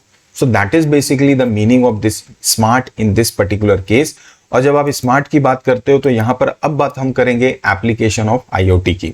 तो इंटरनेट ऑफ थिंग्स की अब हमें एप्लीकेशन बताने की आपको जरूरत नहीं है, क्योंकि तकरीबन धीरे धीरे जितने भी सेक्टर्स हैं उन सब में ऑटोमेशन हो रहा है और ओवर द इंटरनेट या इंटरनेट के थ्रू उनमें कम्युनिकेशन हम क्या करते जा रहे हैं, स्टैब्लिश करते चले जा रहे हैं। अब सबसे पहले जैसे हेल्थ एंड फिटनेस की आप बात करो तो अब आपके पास क्या आने लगे हैं, स्मार्ट वॉच आने लगे हैं। इसके बाद में स्मार्ट बेल्ट्स आने लग गए हैं। अब स्मार्ट जो है आपके गैजेट्स और भी हैं, जैसे वो आपके शुगर मेजर करने की मशीन्स हैं, बीपी की मशीन है। तो ये सारी चीजें स्मार्ट हो गई। होम सिक्योरिटी की बात करोगे तो जैसे आप बोल सकते हैं स्मार्ट लॉक आ रहा है आपके। इसी तरह से ट्रांसपोर्ट की बात करोगे तो जो एयरवेज वगैरह है, या आपने जो अभी स्मार्ट कार की बात की, ये ट्रांसपोर्ट में आपके इन्वॉल्व हो रहा है। इसी तरह से शॉपिंग की बात करोगे तो स्लोली एंड ग्रेजुअली आप देखोगे कि कुछ समय के बाद स्मार्ट मॉल्स या शॉप्स भी आने शुरू हो जाएंगी। स्मार्ट सिटी का तो आप कॉन्सेप्ट जानते होंगे, सुन भी रहे होंगे। तो तमाम ये डिफरेंट एप्लीकेशंस हैं जो हम शॉर्टलिस्ट कर सकते हैं जब हम आईओटी की बात करते हैं। आफ्टर दैट अब बेनिफिट्स की अगर आप बात करोगे आईओटी की, तो भाई जाहिर सी बात है बहुत सारे बेनिफिट्स हैं। सबसे पहला जो इंपॉर्टेंट पॉइंट है वो है ऑटोमेशन। जैसे होम का ऑटोमेशन कर दिया। होम का ऑटोमेशन क्या किया आपने, अपने घर में जितने भी डिवाइसेस हैं उनको आपने क्या कर दिया, स्मार्ट कर दिया। आपने घर में एक ओवन लिया, स्मार्ट ओवन लिया, आप उसको मोबाइल से क्या कर रहे हो, मैनेज कर रहे हो। आपने घर पे फ्रिज लगाया, आप उसको किससे कर रहे हो, मैनेज मोबाइल से कर रहे हो। आपने अपने घर में लॉक लगा दिया थ्रू इंटरनेट, आप कहीं भी चले जाओ लेकिन आप उसको मोबाइल से मैनेज कर रहे हो। आपने घर में सीसीटीवी कैमरा लगा दिया, आप उसको किससे मैनेज कर रहे हो, अपने मोबाइल से मैनेज कर रहे हो। तो ये सारा काम कैसे हो रहा है, आईओटी की वजह से सारी चीजें आपने क्या कर दी, ऑटोमेट कर दी। ऑब्वियसली सिक्योरिटी तो एक मेजर पॉइंट है। अब आपने सीसीटीवी कैमरा लगाया, अब ये सीसीटीवी कैमरा के साथ में जो इसका हार्ड डिस्क वगैरह रहती है, अब वो तो आपके घर पे लगा हुआ है, लेकिन अगर आप इसको स्मार्ट बना देते हो तो आप अपने मोबाइल में सारी एक्टिविटीज कैच कर पा रहे हो। तो ये क्या है, कहीं ना कहीं सिक्योरिटी फीचर्स को एनहांस कर रहा है। सिमिलरली ऑब्वियसली ये टाइम और मनी तो आपका सेव करते ही करता है। देन कस्टमर, आपका जो खुद का यूजर एक्सपीरियंस है, जब आप इन सारी स्मार्ट गैजेट्स को यूज करते हो यूजिंग आईओटी, तो ऑब्वियसली आपका जो एक्सपीरियंस है वो काफी अच्छा होता है और आप काफी बेहतर तरीके से चीजों को क्या कर पाते हैं, मैनेज कर पाते हैं। सो ओवरऑल सारे प्रोसेस को फिर इसमें फाइनल जो पॉइंट है कि आप मॉनिटर भी कर सकते हैं। आपके पास एक मोबाइल डिवाइस है जिसमें सारे ही गैजेट्स के एप्लीकेशंस डले हुए हैं, उनके थ्रू आप सारी एक्टिविटीज को क्या कर सकते हैं, मैनेज कर सकते हैं। अब आपके घर पे फ्रिज लगा हुआ है, ठीक है ना, अब घर पे फ्रिज लगाया, आप बंद करके चले गए और फ्रिज ऑन है, आपको टेंशन हो रही है कि भाई फ्रिज तो बंद ही नहीं है यार, कहीं कोई प्रॉब्लम मत आ जाए। लेकिन अगर वही स्मार्ट फ्रिज होगा तो आप मोबाइल के थ्रू कभी भी ऑन कर सकते हो, ऑफ कर सकते हो, सर्विलांस में रख सकते हो। तो ओवरऑल सारी चीजों को आप प्रोसेस को क्या कर सकते हो, मॉनिटर कर सकते हो, ऑटोमेट कर सकते हो, सिक्योर कर सकते हो, प्लस अपने एक्सपीरियंस को क्या कर सकते हैं, आप बेटर कर सकते हैं। So these are the various benefits of your internet of things. Then it's comes to the next point. ये तो अभी हमने बात की आईओटी की, इसके बाद में अब हम बात करेंगे वेब ऑफ थिंग्स की। अब वेब ऑफ थिंग्स और आईओटी तकरीबन एक दूसरे से रिलेटेड है। दोनों में जो बेसिक डिफरेंस है वो यहां पर इस टर्म का है, वेब का। देखो इंटरनेट, सबसे पहले तो आप समझने की कोशिश करो कि इंटरनेट एक क्या है, एक अम्ब्रेला है, उसमें बहुत सारे डिफरेंट एप्लीकेशंस आते हैं, जिसमें से वेब जो है एक पर्टिकुलर क्या है, आपकी एप्लीकेशन, ठीक है ना। और ये एप्लीकेशन किसको बिलोंग करती है, इंटरनेट को। Internet is more about hardware, ठीक है ना। अब ये क्या है आपका, इट्स मोर अबाउट हार्डवेयर, और वेब क्या है, इट्स मोर अबाउट सॉफ्टवेयर।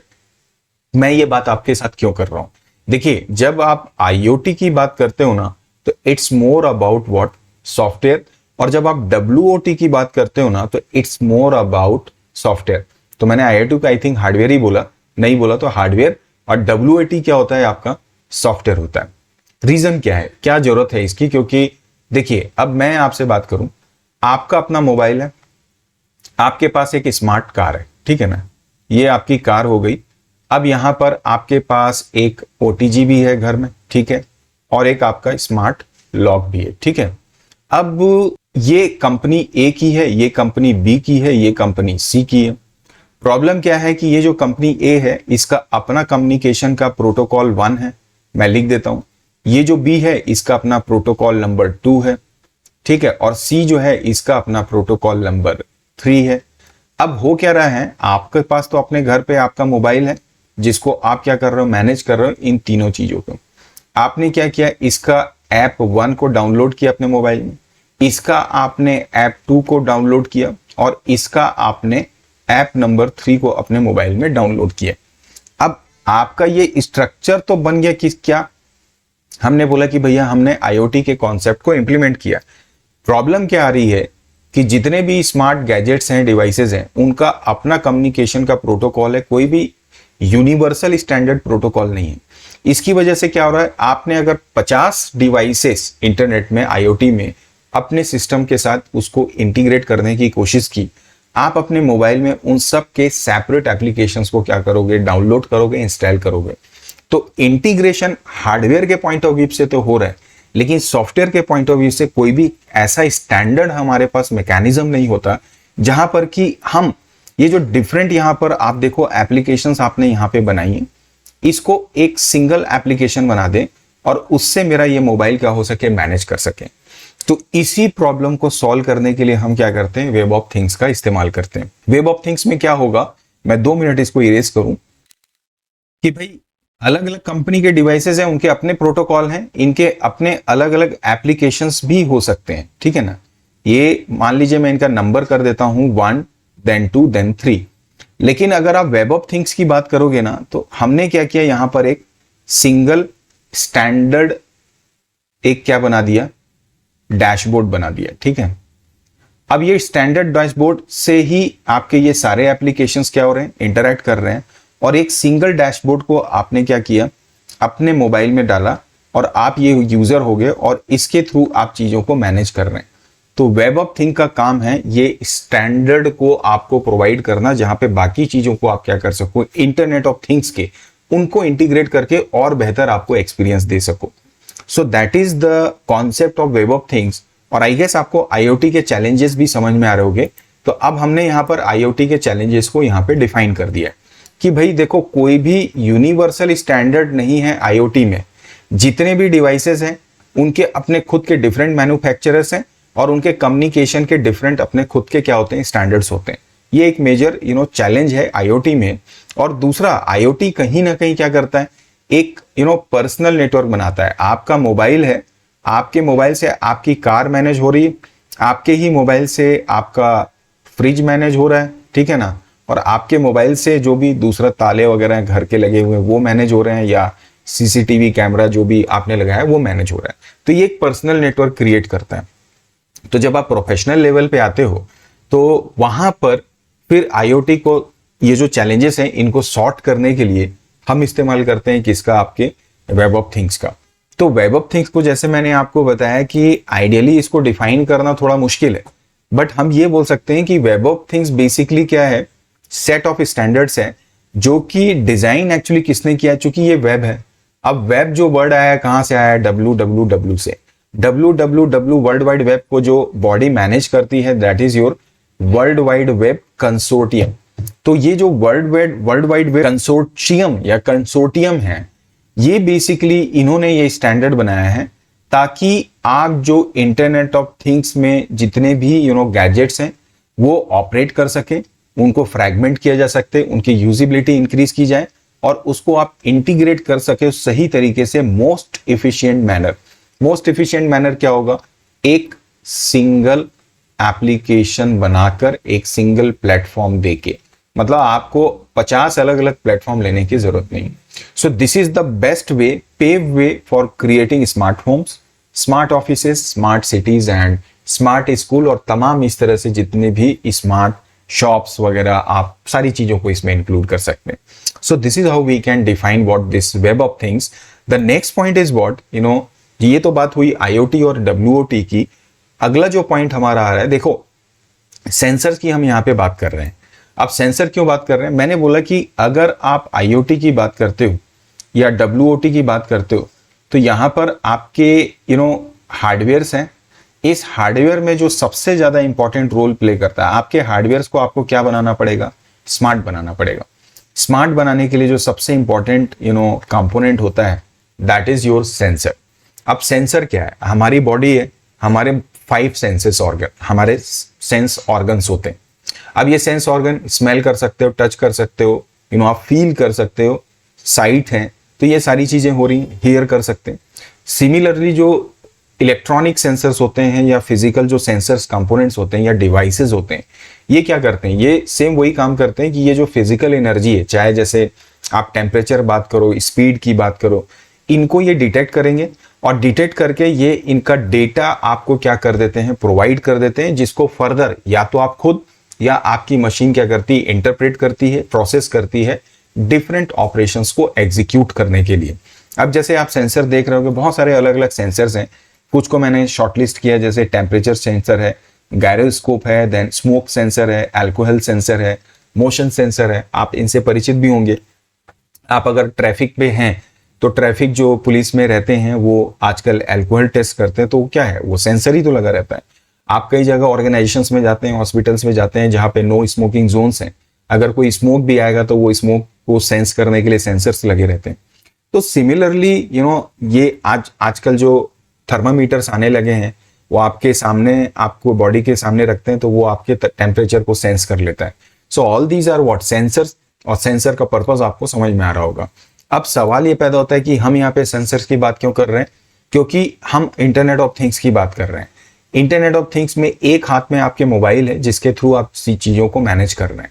तो आपके मोबाइल में भी बहुत सारे अलग अलग सेंसर आजकल होने लगे हैं। वन ऑफ देम, जैसे कुछ मैं यहाँ पे बात करूं, एक्सीलरोमीटर्स, देन योर टेम्परेचर का सेंसर है, कलर का सेंसर है, ह्यूमिडिटी सेंस कर सकता है आपका डिवाइस, प्रॉक्सिमिटी, देन टच का सेंटर, देन गायरोस्कोप या मैग्नेटोमीटर। आप अपनी जानकारी के लिए ये एक्सीलरोमीटर या जो गायरोस्कोप है, इन दोनों को थोड़ा डिटेल में समझिएगा। बेसिकली ये दोनों जो हैं मोशन सेंसर है। अब एक्सीलरोमीटर जो रहता है ये एक्चुअली आपके मोबाइल में जैसे आप यूज करते हो, जो ओरिएंटेशन चेंज होता है तो ऑटोमेटिकली इमेजेस भी उसके हिसाब से शिफ्ट हो जाती हैं। ये सब होता है आपके एक्सीलरोमीटर से, और ये एक्चुअली आपके लीनियर मोशन को क्या करता है, डिटेक्ट करता है। गायरोस्कोप जो होता है that is also angular motion, और ये दोनों का जो काम है मोशन मेजर करना, शॉक्स को मेजर करना, एक्सीलरेशन को मेजर करना और वाइब्रेशन को मेजर करना।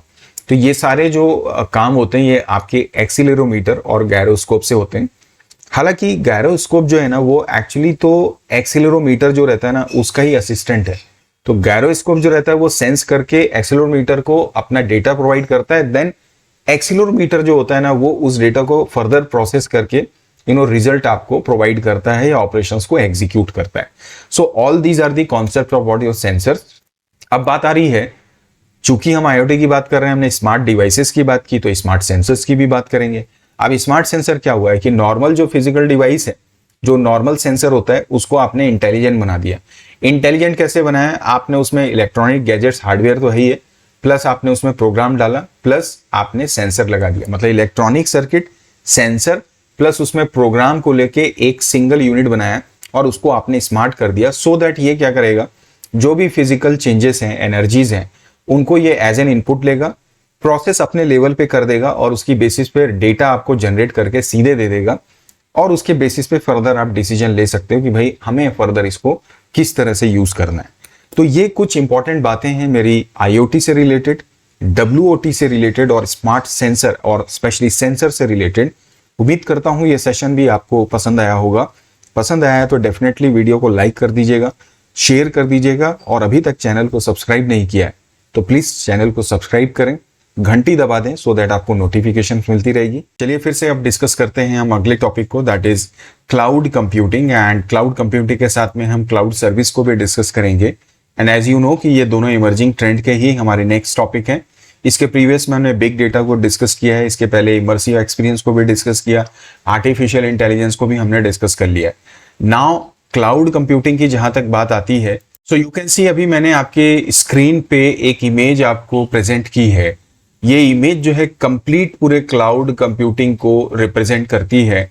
आप यहाँ पे देख पा रहे होंगे 3 बातें लिखी हुई हैं, एप्लीकेशन लिखा हुआ है, प्लेटफॉर्म लिखा हुआ है और इंफ्रास्ट्रक्चर लिखा हुआ है।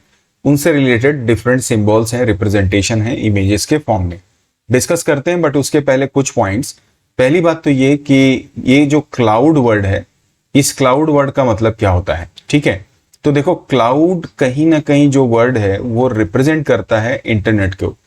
अराउंड 1960-70 के टाइम पे जब कंप्यूटर नेटवर्क ग्रो हो रहा था, उस टाइम पे ये इंटरनेट वर्ड की जगह क्लाउड वर्ड का इस्तेमाल किया जाता था। तो इंटरनेट इनडायरेक्टली जो है ना वो क्लाउड के नाम से जाना जाता था, या क्लाउड जो है ना उसे हम इंटरनेट के नाम से जानते हैं। अब दूसरी बात आ रही है हमारी कंप्यूटिंग की। अब कंप्यूटिंग का मतलब क्या है? आइडियली अगर आप कंप्यूटर के यूज देखोगे तो क्या है भाई, सबसे पहला अगर आप इसके एडवांटेज की बात करो तो पहला तो ये रहता है कि आप डेटा इसमें क्या कर सकते हो, स्टोर कर सकते हैं। डेटा स्टोर करने के बाद दूसरा जो इसका काम है दैट इज डेटा को प्रोसेस करना। प्रोसेस का मतलब यहां पर हम बात कर रहे हैं क्या, ऑपरेशंस की। अब ऑपरेशन के लिए या तो आप सॉफ्टवेयर को क्या करोगे, यूज करोगे, या फिर आप सॉफ्टवेयर को क्या कर सकते हो, डेवलप भी कर सकते हैं, राइट। तो ये मेरा क्या हुआ, दूसरा काम हो गया। तो अब डेटा स्टोर करना, सॉफ्टवेयर को यूज करके चीजों को ऑपरेट करना, या सॉफ्टवेयर नहीं है तो उसे डेवलप करना। और ओवरऑल एक पॉइंट और है कि हम अपने कंप्यूटर को यूज करके आजकल चीजों को क्या करते हैं, ऑटोमेट भी करते हैं। ऑटोमेट का मतलब क्या है, जैसे मान लीजिए आपका कोई ऑफिस है, उस ऑफिस का आपने इंफ्रास्ट्रक्चर रेडी किया, उस इंफ्रास्ट्रक्चर को रेडी करने के बाद आप उसमें अपने कंप्यूटर या आईटी का भी सेटअप करते हो चीजों को ऑटोमेट करने के लिए। अब जब आईटी का सेटअप करते हो तो आपको वहां पर हार्डवेयर की भी तो जरूरत पड़ेगी, हार्डवेयर को एज ए प्लेटफॉर्म आपको चाहिए। तो अब 3-4 चीजें आपकी कंप्यूटिंग में सीधे सीधे आ गई। तो जब आप किसी सॉफ्टवेयर की सर्विस को, किसी सॉफ्टवेयर डेवलपमेंट के लिए, मतलब सॉफ्टवेयर डेवलपमेंट की सर्विस के लिए, या अगर आपको हार्डवेयर की सर्विस चाहिए, और ये तीनों ही सर्विस अगर आपको इंटरनेट के थ्रू अवेलेबल हो जाए, that is called what your cloud computing. तो क्लाउड कंप्यूटिंग का मतलब यह है कि ओवर द इंटरनेट डेटा को, यहाँ पे एक पॉइंट में आपको बताना भूल गया कि डेटा को स्टोर करने की भी हम बात कर रहे हैं। सबसे ज्यादा एज ए नॉर्मल यूजर हम डेटा स्टोरेज का ही प्रयोग करते हैं क्लाउड कंप्यूटिंग। तो इंटरनेट में सॉफ्टवेयर को, सॉफ्टवेयर डेवलपमेंट को, या आप बोलें कि हार्डवेयर की सर्विसेज को, हार्डवेयर मतलब वेब सर्वर, या फिर डेटा स्टोर करने को, इनकी जब सर्विसेज आप थ्रू इंटरनेट इस्तेमाल करते हैं, इन्हें हम नाम से जानते हैं हमारे क्लाउड कंप्यूटिंग के। अब यहां पर देखो, आपको सर्वर की फैसिलिटी है, आपको डेस्कटॉप है। अब डेस्कटॉप बोल रहे हैं तो मतलब क्या है, वहां पे ऑपरेटिंग सिस्टम आपका इनबिल्ट है। Then you can see laptop, ये तो खैर आप चीजें हैं जो आप अपने एंड पे यूज करते हैं। और इंफ्रास्ट्रक्चर में जैसे आप देखोगे तो कंप्यूटेशन, ब्लॉक स्टोरेज, नेटवर्किंग, ये सारी सुविधाएं मिलती हैं। प्लेटफॉर्म में देखोगे तो डेटाबेस सर्विसेज है, क्यों मतलब तो डेटाबेस से रिलेटेड हो गया। देन आपका रन टाइम एग्जीक्यूशन है, आइडेंटिटी है, ऑब्जेक्ट स्टोरेज है। Then monitoring, content, collaboration, communication, finance, ये सारे डिफरेंट एप्लीकेशंस है जिसको आप ओवर द इंटरनेट यूज कर सकते हो। तो क्लाउड कंप्यूटिंग का एक बेसिक आइडिया आपको मिल रहा होगा कि what do you mean by cloud computing. अब इसके हम थ्योरेटिकल पार्ट को डिस्कस करते हैं कि क्लाउड कंप्यूटिंग क्या है। तो जैसे मैंने आपसे बोला कि it is basically internet based computing that provide different computing services. और ये डिफरेंट कंप्यूटिंग सर्विसेज कहां से आती हैं, आपके रिमोट लोकेशन। भाई अगर आप इंटरनेट की बात करो या अगर आप किसी नेटवर्क की बात करो तो दो चीजें हैं, एक है आपका क्लाइंट, एक होता है हमारा सर्वर। तो आप एज ए क्लाइंट क्या करते हैं, नेटवर्क में डेटा रिसीव करते हो या डेटा की रिक्वेस्ट भेजते हो कहां पे, सर्वर को। तो रिमोट लोकेशन ही हुआ। अब ये सर्वर या तो अगर आप लोकल एरिया नेटवर्क बताओगे तो एक ही लोकेशन में हो सकता है। वाइड एरिया नेटवर्क की जब आप बात करते हैं, खासकर इंटरनेट की, तो ऑब्वियसली जो आपका सर्वर है जहां से आपको सर्विस मिलती है वो रिमोटली प्लेस्ड होता है। तो क्लाउड कंप्यूटिंग में एक्चुअली ये बात सही है कि इंटरनेट के थ्रू, मतलब रिमोट लोकेशन से आपको क्या मिलती है, सारी सर्विसेज मिलती है। अब इसमें जो सर्विसेज आप यूज करते हैं, स्टोरेज की होगी, बैकअप्स की सर्विसेज मिलती है, सॉफ्टवेयर की सर्विसेज मिलती हैं, डेवलपमेंट प्लेटफॉर्म की मिलती है, डेटाबेसेस होते हैं, वेब होस्टिंग होती है। वेबसाइट अगर आप सपोज अपनी बना रहे हैं तो उसके लिए जो सर्वर स्पेस आपको प्रोवाइड करता है, आपके कंप्यूटर में तो वो नहीं होता है, तो वो आपके रिमोट लोकेशन पे जो वेब सर्वर है उसके स्पेस को लेते हो। अब सॉफ्टवेयर का मतलब क्या, जैसे ऑनलाइन अगर आपको से पाइथन का डेवलपमेंट करना है या MySQL की सर्विस चाहिए तो अपाचे सर्वर है जो डिफरेंट लोकेशन पे, रिमोट लोकेशन पे जो सर्वर्स होते हैं वहां से आप उसको रेंट कर सकते हो, हायर कर सकते हो और अपना डेवलपमेंट का काम कर सकते हैं। तो ये सॉफ्टवेयर के बारे में जो अभी मैंने बात की अपाचे सर्वर की, वो डेवलपमेंट से रिलेटेड है। सॉफ्टवेयर में जैसे आप गूगल ड्राइव को यूज करते हो, इसी तरह से गूगल डॉक्स को आप यूज करते हो। हालांकि गूगल ड्राइव जो है वो ज्यादा रेलेवेंट है आपकी स्टोरेज से रिलेटेड, और गूगल डॉक्स की अगर आप बात करोगे तो वो आप जाता है सॉफ्टवेयर जो ऑनलाइन आप अपने डॉक्यूमेंट बनाने के लिए यूज करते हैं। स्ट्रीमिंग वीडियोस एंड ऑडियोस, जैसे अब यूट्यूब यूज कर रहे हो तो आपके कंप्यूटर में तो नहीं, सो that is what again an example of what cloud computing. तो ये सारे डिफरेंट डायमेंशन हैं क्लाउड कंप्यूटिंग की, जहां पे इस तरह से हम चीजों को देख सकते हैं कि इसके यूजेस क्या क्या है। नाउ क्लाउड कंप्यूटिंग में जैसे मैंने आपको बताया कि ये वर्ड अगर जुड़ा हुआ है ना, तो सर्विसेज जो मिलती हैं जनरली वो आपको ओवर द इंटरनेट ही मिलती है। इस पॉइंट को आपको ध्यान रखना है। तो ये तो एक आइडिया हमें मिला कि भाई क्लाउड कंप्यूटिंग क्या होती है। अब जब आप क्लाउड कंप्यूटिंग की बात करते हो तो बहुत सारे प्राइवेट ऐसी कंपनीज हैं जो एक्चुअली आपको क्लाउड सर्विस प्रोवाइड करने का काम करती हैं। अब इसमें जो सबसे ज्यादा फेमस है, तो आपको मालूम है कि अगर आप सॉफ्टवेयर इंडस्ट्री की बात करते हो तो आप गूगल, माइक्रोसॉफ्ट और एप्पल, ये तीन ही तो मेजर हैं। तो गूगल का गूगल ड्राइव आप यूज करते हो, जैसे माइक्रोसॉफ्ट का माइक्रोसॉफ्ट वन ड्राइव यूज करते हो। आई क्लाउड मतलब क्या हुआ, एप्पल का हो गया। माइक्रोसॉफ्ट एज्योर हो गया, ये अगेन माइक्रोसॉफ्ट का प्रोडक्ट है। अब आप इसमें अमेजोन को भी इंक्लूड कर सकते हो क्योंकि अमेजोन भी अपनी वेब सर्विसेज प्रोवाइड कर रहा है। So all these are what cloud service provider. तो मेन जैसे यहाँ पे मैंने गूगल ड्राइव लिखा, वो स्पेसिफिक सॉफ्टवेयर का नाम लिख दिया। इट वुड बी बेटर कि हम इसको हटा के गूगल, माइक्रोसॉफ्ट, एप्पल, या आप बोल सकते हैं जो मैकिन्टोश की सर्विस देता है, देन माइक्रोसॉफ्ट अगेन और अमेजोन, इनको हम बोल सकते हैं क्लाउड सर्विस प्रोवाइडर। अब एक खास बात आप ध्यान रखिएगा अपनी नॉलेज के लिए कि इंडियन गवर्नमेंट ने भी अपनी एक क्लाउड सर्विस प्रोवाइड की है, that is basically called what your Meghraj. तो मेघराज जो है वो हमारे भारत सरकार की क्लाउड कंप्यूटिंग का एक इनिशिएटिव है जो आपको प्रोवाइड करता है क्लाउड की सर्विसेज। अब ये तो डिफरेंट सर्विस प्रोवाइडर्स हो गए, कुछ बातें क्लाउड कंप्यूटिंग की कैरेक्टरिस्टिक्स की भी आपको मालूम होनी चाहिए। हालांकि आप अपने अगर आपको क्लाउड कंप्यूटिंग का आइडिया है, अगर आपको इंटरनेट की पूरी जानकारी है, तो इंटरनेट के जो एडवांटेजेस हैं वही आपके रेलेवेंट हो जाते हैं किससे, क्लाउड कंप्यूटिंग से। एक तो 24/7 जो है आपकी इंफॉर्मेशन या सर्विसेज की अवेलेबिलिटी है, और इसमें जो फेलियर के चांसेस होते हैं ना वो बहुत कम है। अब अगर आप लोकल सर्विस की बात करो, मान लो कहीं आप आईटी की सर्विस लोकल से ले रहे हो, लाइट चले गई, 2-4 घंटे का बैकअप है, 1 दिन का बैकअप है, 4 दिन लाइट नहीं आई, तो आपका तो पूरा सर्विस वहां पे ठप हो गया। लेकिन जब आप क्लाउड में होते हैं तो क्लाउड में क्या रहता है, जो भी सर्विसेज आपको मिलती उसका एक ऑलरेडी कई वो बैकअप्स रहते हैं अलग अलग डिफरेंट डेटा सेंटर से। तो अगर एक सेंटर फेल भी हो जाता है तो इमीडिएटली आपकी सर्विसेज दूसरे सेंटर से आपको मिलनी शुरू हो जाती है। देन इसके बाद में अगर आप बात करेंगे on demand self service. On demand self service का मतलब ये है कि यूजर जो है ना, मतलब आप कोई भी सर्विस ले रहे हो, अब गूगल ड्राइव अगर आप यूज करते हो से फॉर एग्जांपल, क्योंकि ज्यादातर हम उसका ही प्रयोग करते हैं, तो अब गूगल ड्राइव के लिए आपको किसी एडमिनिस्ट्रेटर को कॉल नहीं करना पड़ता कि गूगल का कोई एडमिन बैठा हुआ है जो आपके लिए सर्विसेज को पूरा मैनेज करना है। आप खुद जो है अपने ड्राइव को यूज करते हैं, मैनेज करते हैं, सारी चीजें उस रिसोर्सेज को यूज करने वाले आप होते हैं, कहीं कोई रोक टोक नहीं रहती। हाँ, ये बात सही है कि आपको हमेशा चीजें फ्री मिल जाएं क्लाउड में, वो ऐसा जरूरी नहीं है। कई बार आपको चीजों को हायर करना होता है या आपको कुछ सर्विसेज का रेंट भी पे करना रहता है। अब रेंट का जैसे मैं एग्जांपल लूं, आप वेबसाइट्स बनाते हैं। अब वेबसाइट बनाते हैं तो उसके लिए आपको जरूरत पड़ती है किसकी, आपके वेब स्पेस की। तो बहुत सारी वेब होस्टिंग सर्विसेज हैं। तो अब वेब होस्टिंग सर्विसेज जो हैं, आप उसको क्या करते हैं, अपनी वेबसाइट के स्पेस के लिए पे करते हैं, आप हायर करते हैं, हर साल आप उसको पैसा देते हैं सो दैट आपको वो सर्विसेज मिलती हैं। तो फ्री भी है, लेकिन फ्री और पेड सर्विसेज में ऑब्वियसली डिफरेंस होता है।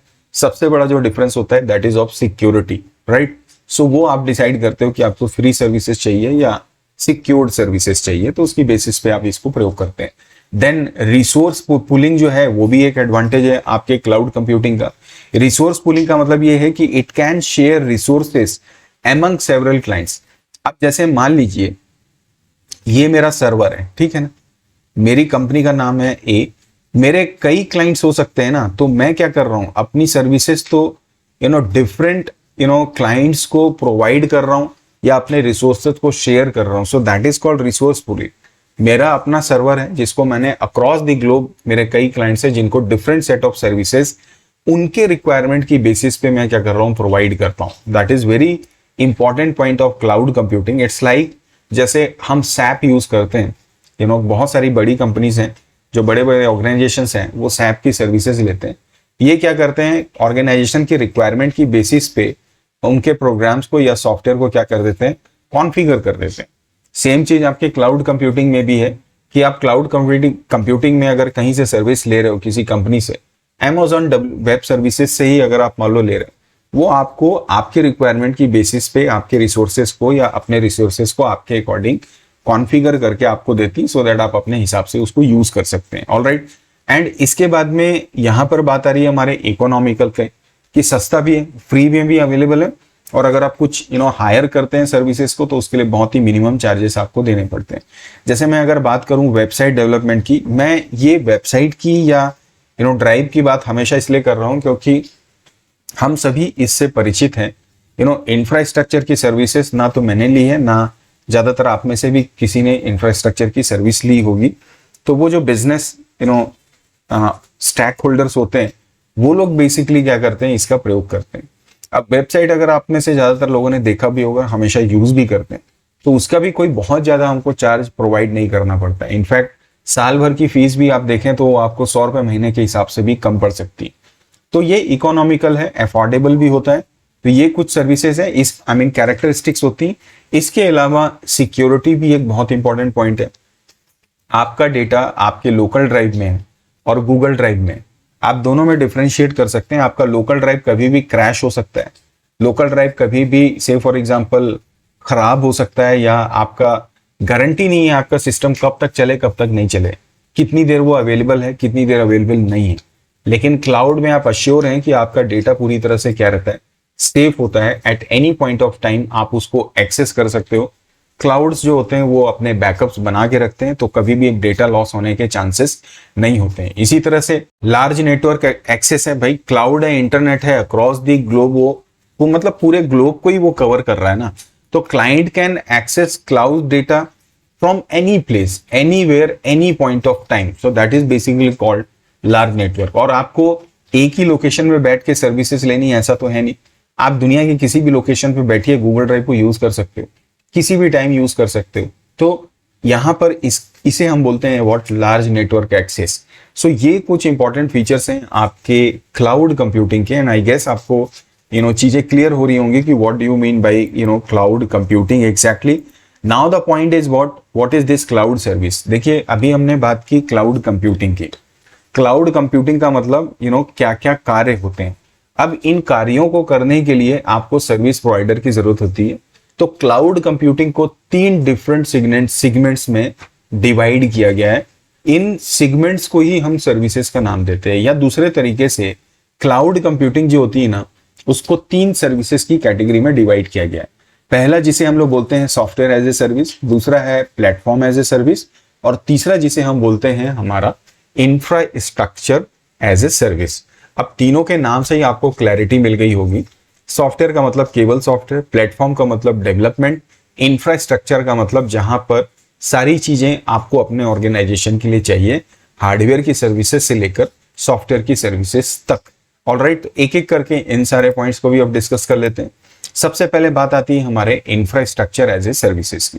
अब इंफ्रास्ट्रक्चर एज ए सर्विसेज का मतलब क्या है कि जैसे कोई भी क्लाउड सर्विसेज जो कंपनी है, जो क्लाउड सर्विस प्रोवाइडर जिसे हम बोलते हैं, अब वो क्लाउड सर्विसेज प्रोवाइडर को आपने बोला कि भाई मेरे को पूरा इंफ्रास्ट्रक्चर चाहिए या मुझे पूरा सेटअप करना है अपने ऑर्गेनाइजेशन के लिए नया।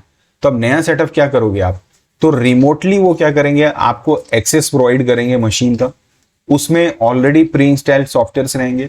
आपको वो वेब सर्वर जैसे होते हैं जिसमें कि ऑपरेटिंग सिस्टम इंस्टॉल है, वो आपको प्रोवाइड करेंगे।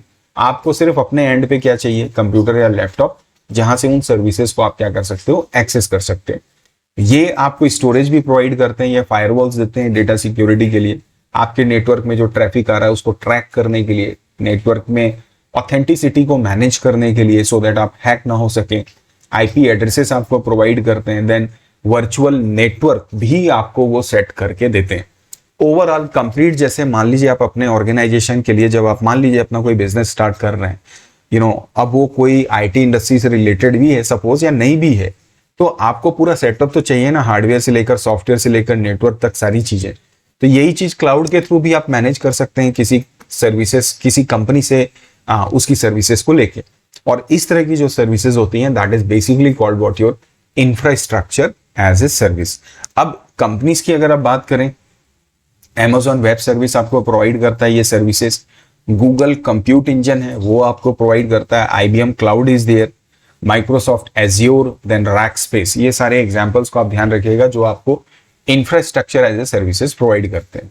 Now the very next point is what, जो दूसरा सर्विस कैटेगरी है क्लाउड में, that is platform as a service. अब प्लेटफॉर्म क्या हो जाता है, आपके इंफ्रास्ट्रक्चर से नीचे आ गए। प्लेटफॉर्म में तो आपने हार्डवेयर के रिसोर्सेज को या वेब सर्वर को भी इस्तेमाल किया। प्लेटफॉर्म एज ए सर्विसेज में क्या होता है, जहां पर आप जो है ना ऑपरेटिंग सिस्टम्स को प्रोग्राम डेवलपमेंट इन्वायरमेंट, जैसे कि आपको पाइथन का डेवलपमेंट इन्वायरमेंट चाहिए, या आपको MySQL डेटाबेस को ऑनलाइन चीजों को इस्तेमाल करना है, तो या वेब सर्वर आपको चाहिए जहां पर आपको डेटा को टेम्पररी रखना है, या वेब सर्वर जो आपको ये प्रोग्राम डेवलपमेंट प्लस डेटाबेस की सर्विसेज इंक्लूडिंग ऑपरेटिंग सिस्टम आपको प्रोवाइड करता है।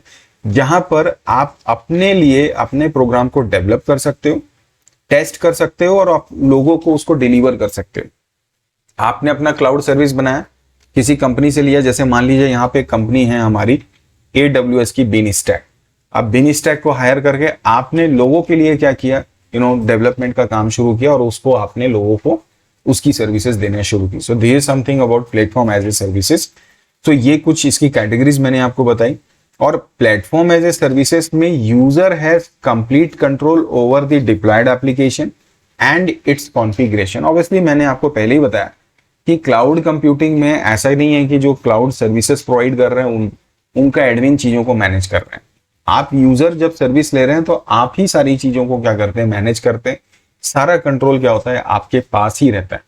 सो ये तो हुआ मेरा प्लेटफॉर्म एज ए सर्विसेज। और इसमें भी तकरीबन वही कंपनी है। एक तो सैप क्लाउड यूज करते हैं, Heroku is there, then Microsoft Azure, Google computer engine again यहाँ पर प्रयोग करते हैं।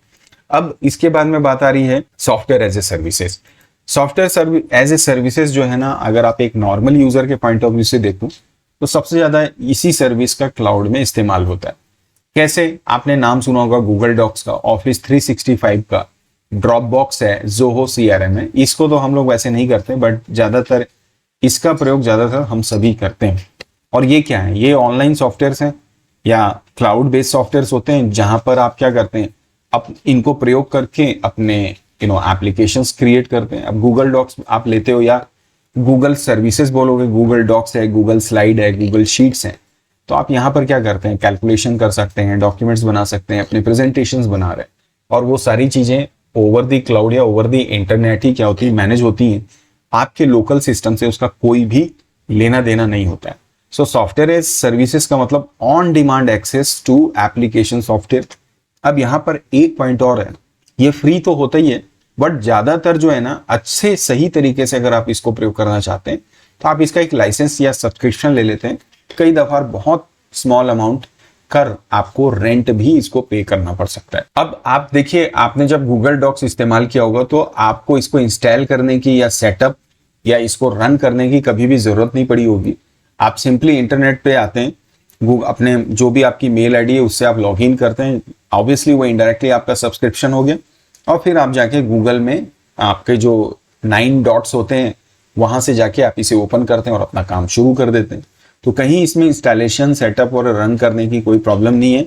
और ये जितने भी सॉफ्टवेयर होते हैं, इसके अपग्रेडेशन और इसको अपडेट करने का भी टेंशन आपको नहीं लेना रहता है। ऑटोमेटिकली ये जो क्लाउड सर्विस प्रोवाइडर है वो अपने एंड पे चीजों को करते हैं, अपग्रेड करते हैं, अपडेट कर देते हैं। आपको क्या करना रहता है, सिर्फ चीजों को इस्तेमाल करना रहता है। तो ऑलरेडी मैंने एग्जांपल्स इसके दिए, गूगल डॉक्स है, ऑफिस 365 है, देन ड्रॉप बॉक्स है। ये सारे हमारे किस में आ जाते हैं, सॉफ्टवेयर एज ए सर्विसेज में। तो ओवरऑल हमने अभी देखा क्लाउड कंप्यूटिंग क्या है, उसकी कैरेक्टरिस्टिक्स क्या है, उसके एडवांटेजेस क्या होते हैं। देन हमने देखा कि इसकी जो 3 डिफरेंट सर्विसेज है, platform as a services, infrastructure as a services and what, software as a services. तो ये ओवरऑल एक फंडामेंटल हमारा कॉन्सेप्ट है, what is this cloud computing and cloud services. चलिए अब आगे बढ़ते हैं और इमर्जिंग ट्रेंड में अगले मोस्ट इंपॉर्टेंट टॉपिक को डिस्कस करते हैं, दैट इज आवर ब्लॉकचेन। काफी आपने नाम भी इसका सुना होगा। तो आज के सेशन में पूरी तरह से हम समझने की कोशिश करेंगे what is this blockchain, how it works, blockchain की टर्मिनोलॉजीज क्या होती हैं और ब्लॉकचेन के डिफरेंट एप्लीकेशंस क्या हैं। आइए एक एक करके इन सारे टॉपिक्स को लर्न करते हैं। So now you all can see, हमने यहाँ पर ब्लॉकचेन को अपनी लैंग्वेज में डिफाइन करने का कोशिश किया है। ये 4 to 5 लाइंस में हमने इसे डिफाइन किया है। अब एक्चुअली हमने इसमें क्या लिखा है कि डिजिटल डिस्ट्रीब्यूटेड लेजर होता है ब्लॉकचेन। अब डिजिटल डिस्ट्रीब्यूटेड क्या होता है अभी हम समझते हैं। जहां पर जो डेटा होता है ना, डिजिटल डेटा ही, ऑब्वियसली हम आईटी में तो हमारा डेटा डिजिटल ही होगा। ये डेटा इंक्रिप्टेड होते हैं और ब्लॉक्स के फॉर्म में होते हैं, जो कि एक चैन में, चैन का मतलब नेटवर्क में स्टोर किए जाते हैं। और जो नेटवर्क ये बनता है that is called P2P network. और ये एक single updated secure source of data create करते हैं, जो कि क्रोनोलॉजिकल ऑर्डर में होता है, मतलब कि डेट वाइज इसमें डेटा क्या होते हैं, अरेंज होते चले जाते हैं। अब ये जो डेफिनेशन लिखी हुई है, इसको समझने के लिए या इसको रटने से अच्छा है कि हम थोड़ा और अच्छे तरीके से इसको समझ लें। वेल, एक बात मैं सबसे पहले आपको मैं बता दूं, ब्लॉकचेन जो है ना, ये बेसिकली है क्या। तो सिंपली एक तो ये है टेक्नोलॉजी। अब ये जो टेक्नोलॉजी है ये करती क्या है, तो भाई सीधा सीधा इसका काम क्या है, डेटा को मैनेज करना। अब डेटा मैनेज करने के लिए आप मेरे से सवाल कर सकते हो कि भाई डीबीएमएस भी तो होता है। अगर आप डीबीएमएस की लैंग्वेज की बात करें कंप्यूटर साइंस में, तो आरडीबीएमएस होता है, आरडीबीएमएस में भी तो हम डेटा को मैनेज कर सकते हैं। तो ब्लॉकचेन पे की जरूरत हमको क्या है, इन सारी बातों को डिस्कस करते हैं। सबसे पहले तो हम ये समझने की कोशिश करते हैं ब्लॉकचेन क्या है। देखिए ब्लॉकचेन इस वर्ड को अगर आप देखो ना, तो ये दो वर्ड से मिलकर बना हुआ है। एक है आपका ब्लॉक और दूसरा है आपका जिसको हम लोग बोलते हैं चेन।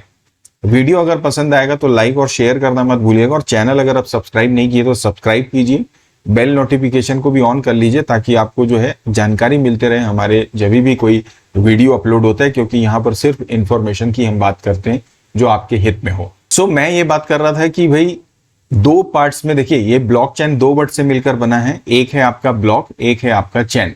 अब ब्लॉक का मतलब क्या है, ब्लॉक का मतलब कहीं ना कहीं हो रही है बात किसकी, डेटा की। चेन का मतलब क्या हो रहा है, यहां पर ये बात कर रहा है किसकी, नेटवर्क की। इसको थोड़ा और रिफाइन करते हैं तो हम ये बोलेंगे कि ये जो होता है ना, ये ग्रुप ऑफ डेटा रहता है, और ये जो ग्रुप ऑफ डेटा रहता है ना, इसका फिक्स्ड साइज होता है। मतलब क्या है कि ये एक ब्लॉक जो रहता है वो फिक्स साइज का होता है, उसका लिमिटेड साइज होता है, उसका ग्रुप ऑफ डेटा बनता है। तो मान लीजिए ये मेरा एक ब्लॉक बना डेटा का। अब क्या होगा, जैसे ही ये साइज इसका फुल हो गया, इसके अंदर में एक्चुअली क्या है, मेरा डेटा है, ये जैसे ही फुल होगा ऑटोमेटिकली दूसरा एक ब्लॉक क्रिएट होगा, इसमें भी डेटा आएगा, फुल हो जाएगा, फिर से एक ब्लॉक क्रिएट होगा, डेटा स्टोर करेंगे, फिर ये फुल होगा, फिर नेक्स्ट फिर से ब्लॉक आएगा, फिर डेटा इसमें स्टोर होगा, और इस तरह से ये पूरी एक चैन बननी शुरू हो जाती है। तो इसीलिए हम इसको क्या बोलते हैं, हमारा ब्लॉकचेन। क्या बोलते हैं इसको हम लोग, ब्लॉकचेन। तो ये बेसिकली एक टेक्नोलॉजी है जहां पर एक ही जगह पे सारा डेटा स्टोर करने की बजाय हम क्या करते हैं, अलग अलग ब्लॉक्स में डेटा को डिफरेंट लोकेशंस पे मैनेज करते हैं। सवाल ये पैदा होता है कि क्यों इसकी जरूरत पड़ती। तो इसकी जरूरत पड़ने का रीजन क्या है, तो वो भी मैं आपको बता दूं। देखिए अगर आप ट्रेडिशनल डेटाबेस की बात करो, हम यहाँ पे बात कर रहे हैं किसकी, हमारे ट्रेडिशनल डेटाबेस मैनेजमेंट की। मतलब जो हमारा ट्रेडिशनल तरीका है डेटा स्टोर करने का, हम क्या करते हैं, एक सेंट्रल लोकेशन लेते हैं, हमारा एक सेंट्रल सर्वर होता है। इस सेंट्रल सर्वर में हम क्या करते हैं, हमारा पूरा का पूरा डेटाबेस को क्या करते हैं, मैनेज करते हैं। ठीक है, मान लीजिए आप कोई बैंक का एप्लीकेशन यूज कर रहे हो, आप किसी बैंक से जुड़े हुए, तो बैंक क्या कर रहा है, एक सेंट्रल लोकेशन उसने बना दिया, अपना सर्वर बनाया, उसमें एक ही प्लेस में उसने डेटा को मैनेज कर दिया। इसके बाद में क्या है, जितने भी इसके क्लाइंट है वो दुनिया के किसी भी कोने में बैठे रहेंगे, वो एक्चुअली क्या करेंगे, इससे क्या करते हैं, अपने आप को कनेक्ट करते हैं। ठीक है, मतलब ये हो रहा है कि आपका जो इंटरेक्शन हो रहा है वो डायरेक्ट और इनडायरेक्टली आप बोले, या हो सकता है यहां से आप किसी और प्लेस से इससे कनेक्ट होंगे, इससे आप अल्टीमेटली इस सेंट्रल सर्वर से कनेक्ट होते हो, और इसी सेंट्रल सर्वर से बाकी सब जगह क्या दिया जा रहा है, इसको सर्विस दिया जा रहा है। In case due to any reason इसमें लूप होल्स हो सकते हैं सिक्योरिटी के। अब ये जो सेंट्रल लोकेशन पे डेटा है, अगर ये हैक कर लिया जाए तो भाई आप सब तो पूरी तरह से चले जाएंगे, पूरा ही काम आपका गड़बड़ हो जाएगा, राइट। तो अब इससे बचने का क्या तरीका है, इसका जो मेजर जो प्रॉब्लम है सेंट्रल लोकेशन पे, वो सिर्फ और सिर्फ कुछ नहीं है, सिक्योरिटी ऑफ डेटा है। अब सिक्योरिटी ऑफ डेटा ही जो है एक मेन पर्पज है, जिसकी वजह से मेरी ये ब्लॉकचेन टेक्नोलॉजी मार्केट में आई। ब्लॉकचेन में अब ये क्या करता है, इसको हम लोग क्या बोलते हैं, सेंट्रलाइज्ड लोकेशन। क्या हो गया, ये सेंट्रलाइज्ड लोकेशन पे हमारा डेटा मैनेज हो रहा है। ब्लॉकचेन में जो डेटा रहता है ना, इसको हम लोग क्या कर देते हैं, डिसेंट्रलाइज कर देते हैं। क्या कर देते हैं, इसको डिसेंट्रलाइज। अब डिसेंट्रलाइज कैसे होगा, सीधी सी बात है। अब यहां पर जो नेटवर्क आपका यूज हो रहा है वो कौन सा आर्किटेक्चर यूज हो रहा है, क्लाइंट सर्वर। नॉर्मल जब आप डेटाबेस यूज कर रहे हो तो कौन सा आर्किटेक्चर हो रहा है, क्लाइंट सर्वर। ब्लॉकचेन में हमने बोला कि हम डेटा को डिसेंट्रलाइज करते हैं। डिसेंट्रलाइज करेंगे तो कैसे, क्योंकि अक्रॉस दी ग्लोब, क्योंकि देखिए आप जब डेटा मैनेज करने की बात कर रहे हो तो ये ब्लॉकचेन ऐसा नहीं है कि भाई एक कमरे में 4 कंप्यूटर लगा दिए और हम अपने डेटा को मैनेज कर रहे हैं ब्लॉकचेन से, बात उसकी नहीं है। वेरी लार्ज स्केल पे जब डेटा को मैनेज करते हैं, कोई वेरी लार्ज स्केल इंडस्ट्रीज होती है, वहां पर इसका काम हो रहा है। उदाहरण के लिए जैसे बैंकिंग एप्लीकेशंस, आपने नाम सुना होगा क्रिप्टो करेंसी का या बिटकॉइन का, जिसकी वजह से एक्चुअली हम ब्लॉकचेन को जानते हैं। अदरवाइज जब तक बिटकॉइन नहीं आया था तब तक तो ब्लॉकचेन क्या होता है हमको पता भी नहीं था। सो बिटकॉइन आने के बाद में लोगों को आइडिया हुआ कि हाँ ब्लॉकचेन नाम के भी कोई टेक्नोलॉजी होती है, और ये टेक्नोलॉजी आज हर बैंक में, हर फाइनेंशियल सर्विसेज में यूज भी हो रहा है, जो रिलायबल और मेजर सर्विसेज इंडस्ट्रीज हैं, राइट। अब मैं वापस बात कर रहा था, डेटा को जब आप डिसेंट्रलाइज करने की बात करोगे तो भाई आपके पास तो हजारों कंप्यूटर्स हैं जहां पर ये इस्तेमाल किए जा रहे हैं, ठीक है, जो कि कहीं ना कहीं एक पर्टिकुलर ऑपरेशन से इन्वॉल्व है, ऑपरेशन में इन्वॉल्व है।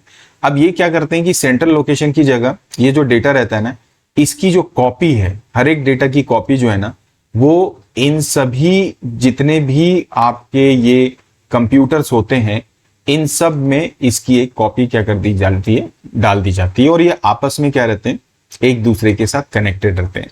अब ये जो नेटवर्क होता है ना, इसको हम लोग बोलते हैं P2P नेटवर्क। क्या बोलते हैं इसको? P2P मतलब पीयर टू पीयर। मतलब यहां पर ये जो नोड है ना, ये सिर्फ सर्वर है ऐसा नहीं है, यहां पर ये सर्वर का भी काम करता है, क्लाइंट का। तो जितने भी नोड्स हैं दे आर इंडिपेंडेंटली, और they can, you can say independently act as either server और you can say what, client. तो अभी क्या होगा कि अगर कहीं पर कोई भी एक ट्रांजैक्शन होगा तो सभी के पास उसकी कॉपी मैनेज हो रही है। तो कोई भी एक ट्रांजैक्शन होता है तो उससे क्या होता है कि बाकी सबके पास भी उसकी इंफॉर्मेशन जाती है, और वहां से वो देखते हैं कि ये जो ट्रांजैक्शन हो रहा है क्या ये वाकई में वैलिड है, क्या वाकई में ऑथेंटिकेट है। अगर उनको लगता है कि हाँ ये वैलिड है, ऑथेंटिकेट है, तो वो क्या करते हैं, बाकी नोड से बाकी एंड पे जो रहते हैं लोग, वो उसको क्या करते हैं, अप्रूव करते हैं। हालांकि ये पूरा ऑटोमेटेड सर्विसेज है, तो ऑटोमेटिकली हर एक डिफरेंट कॉपीज पे ये जाके ऑटोमेटिकली इसकी वैलिडिटी चेक होती है, और उसके बाद में अगर ये लगता है कि हाँ सही में ये सही है, ऑथेंटिक है, तो ये सारे नोट्स उसको क्या करते हैं, अप्रूव करते हैं। उसके बाद जो ट्रांजेक्शन होता है वो, से फॉर एग्जाम्पल उसका नया ब्लॉक बनता है, अभी ब्लॉकचेन पे आऊंगा, लेकिन ये समझने की कोशिश कर रहे हैं कि काम कैसे हो रहा है। तब वो ट्रांजेक्शन अप्रूव हो जाता है, और वो फिर उसके रिकॉर्ड में क्या होता है, हमारे ब्लॉकचेन में जो डेटाबेस है उसमें ऐड हो जाता है। अब इससे फायदा क्या होता है कि अगर कहीं पर भी कोई बंदा इलीगल से ट्रांजेक्शन करने की कोशिश करेगा, अगर कोई भी इलीगल एक्टिविटी होगी, कोई भी गलत तरीके से सपोज आपके डेटाबेस को हैक करने की कोशिश करे या डिस्टर्ब करने की कोशिश करेगा, तो उसकी नोटिफिकेशन सबके पास जाएगी, उनको समझ में आ जाएगा कि हाँ भैया कुछ इलीगल एक्टिविटी हो रही है। इमीडिएटली वो उसको अप्रूव ही नहीं करेंगे, और जब अप्रूव नहीं होगा तो सामने वाला आपके रिकॉर्ड के साथ छेड़छाड़ नहीं कर पाएगा। ये बेसिक कॉन्सेप्ट है, और यही रीजन है कि ब्लॉकचेन मार्केट में आया। अब ब्लॉकचेन का जो फायदा है वो सीधे सीधे है, simply you can say major और हाई सिक्योरिटी ऑफ डेटा, सबसे इंपॉर्टेंट बात। उसके बाद में ही बाकी सारी चीजें इसमें इन्वॉल्व हो जाती हैं। तो ये तो मेरी बात हो गई कि ब्लॉकचेन की जरूरत एक्चुअली हमें क्या है, और तकरीबन आपको एक बेसिक आइडिया हो गया होगा ब्लॉकचेन की टेक्नोलॉजी का। अब सवाल ये पैदा होता है कि ब्लॉकचेन एक्चुअली काम कैसे करता है ना। ये जो इमेज है, ये पूरे इस ब्लॉकचेन टेक्नोलॉजी के वर्क को इसने समराइज किया हुआ है। इस इमेज के थ्रू चीजों को समझने से पहले मैं आपको अपने एंड से एक बार और इसके टेक्नोलॉजी कैसे ये वर्क करती है उसे समझा देता हूं। तो एक्चुअली क्या होता है, जैसे मैंने आपको बताया कि ब्लॉकचेन टेक्नोलॉजी में जो भी आपकी इंफॉर्मेशन होती है ना, वो ब्लॉक में मैनेज होती है। अब मैं यहां पे स्टार्ट करता हूं एक ब्लॉक से। मैंने आपको पहले ही बताया कि ब्लॉक का मतलब है ग्रुप ऑफ इंफॉर्मेशन, ठीक है। इस ब्लॉक में एक्चुअली होता क्या है, ये एक्चुअली एक पार्ट होता है कंप्लीट इंफॉर्मेशन का, ठीक है। कोई भी कंप्लीट इंफॉर्मेशन मतलब आप या तो इसको कंप्लीट डेटाबेस की बात कर लो, उसका एक पार्ट जो होता है या एक हिस्सा जो होता है वो हमारा एक ब्लॉक होता है। अब ये ब्लॉक में एक्चुअली होता क्या है, देखिए ये ब्लॉक में दो तीन चीजें होती हैं। एक तो सबसे पहले इसमें अपना इसका खुद का डेटा होता है जो एक्चुअली हमारी इंफॉर्मेशन होती है। इसके बाद में इसमें दूसरी जो चीज होती है दैट इज हैश। क्या होता है इसमें? हैश होता है। और तीसरा होता है प्रीवियस रिकॉर्ड। इसमें तीन चीजें होती हैं। अब इसको समझने के लिए या और आसान शब्दों में बताऊं, अगर आप प्रोग्रामिंग के स्टूडेंट रहे हैं तो there is a concept called linked list. Data structure में लिंक्ड लिस्ट का कॉन्सेप्ट होता है। लिंक्ड लिस्ट में आपको पता है कि डिफरेंट एड्रेसेस पे डेटा को मैनेज करते हैं, और ये जो डेटा रहते हैं आपस में थ्रू एड्रेसेस इनका लिंक होता है।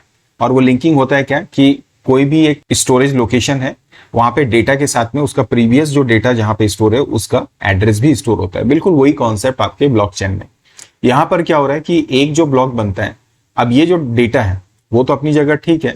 ये हैश एक्चुअली क्या रहता है कि जैसे ही कोई भी ट्रांजैक्शन होगा, ठीक है ना, जैसे ही कोई ट्रांजैक्शन हुआ या कुछ भी रिक्वेस्ट आई किसी ऑपरेशन की, इमीडिएटली ये हैश क्या हो जाता है, क्रिएट हो जाता है। अब ये हैश एक्चुअली क्या रहता है, it's a kind of address, या इसको अपन क्या बोलते हैं, एक कनेक्शन बोलते हैं, ठीक है।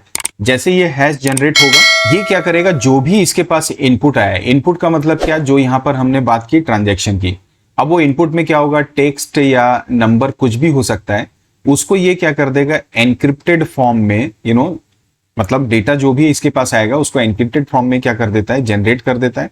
और इस दौरान ये जो हैश होता है, ये उसी समय हो सकता है कि ये जो ब्लॉक अभी बना और ये नया हैश आया, इसके पहले इसमें जो प्रीवियस एड्रेस है ये किसी और ब्लॉक पे भी निर्भर कर सकता है, जहां पर कि डेटा होगा, हैश होगा, प्लस ABC नाम से कोई एड्रेस रहा होगा, तो हो सकता है यहां पर ये एड्रेस होगा। और जब ये एक्टिविटी हुई होगी उस समय इसका एड्रेस हो गया होगा DEF, तो हो सकता है उस समय ये इस ट्रांजेक्शन पे इसके साथ कनेक्ट करे। हो सकता है ये ABC के पहले कोई और ब्लॉक रहा होगा तो वहां पर ये जाए। तो मतलब यहां पर कोई भी एक ट्रांजेक्शन हुआ और एक हैश एक्टिवेट हुआ, ऑटोमेटिकली उसकी जानकारी बाकी सारे ब्लॉक्स में आ जाती। अब होगा क्या, अगर ये सक्सेसफुल हो गया, मतलब ये ट्रांजेक्शन कंप्लीट होगा, एनक्रिप्टेड फॉर्म में जो डेटा जनरेट हुआ, मे बी पॉसिबल अगर ये इसकी बेसिस पे क्या होगा, एक नया ब्लॉक जनरेट होगा, यहां पर एक डेटा आ जाएगा, फिर से अगर कोई ट्रांजेक्शन होगा, इमीडिएटली एक नया हैश जनरेट होगा, और इस दौरान जब ये ब्लॉक क्रिएट हो रहा होगा, इसका जो प्रीवियस ब्लॉक था उसका लिंक इसमें आ जाएगा। तो बिल्कुल ये लिंक लिस्ट की तरह काम करता है। फिर से कोई अगर ट्रांजेक्शन होगा, ये हैश जनरेट होगा, जैसे ये हैश जनरेट होगा बाकी सब जगह इसकी जानकारी जाएगी, ट्रांजेक्शन अप्रूव होगा, अप्रूव होने के बाद में ट्रांजेक्शन जब कंप्लीट होगा, नया ब्लॉक क्रिएट होगा, हैश जनरेट होगा, और ये प्रोसेस कंटिन्यूअसली चलता जाएगा। अब यहां पर बात ये आ रही है कि ये जितने भी ब्लॉक्स होते हैं ये डिफरेंट नोड्स पे क्या हो सकते हैं, मैनेज किए जा सकते हैं। एक इंपॉर्टेंट बात ये, इसी हैश को हम हेडर के नाम से जानते हैं, और ये जो हेडर होता है it is common to all, ये सबको पब्लिकली दिखता है।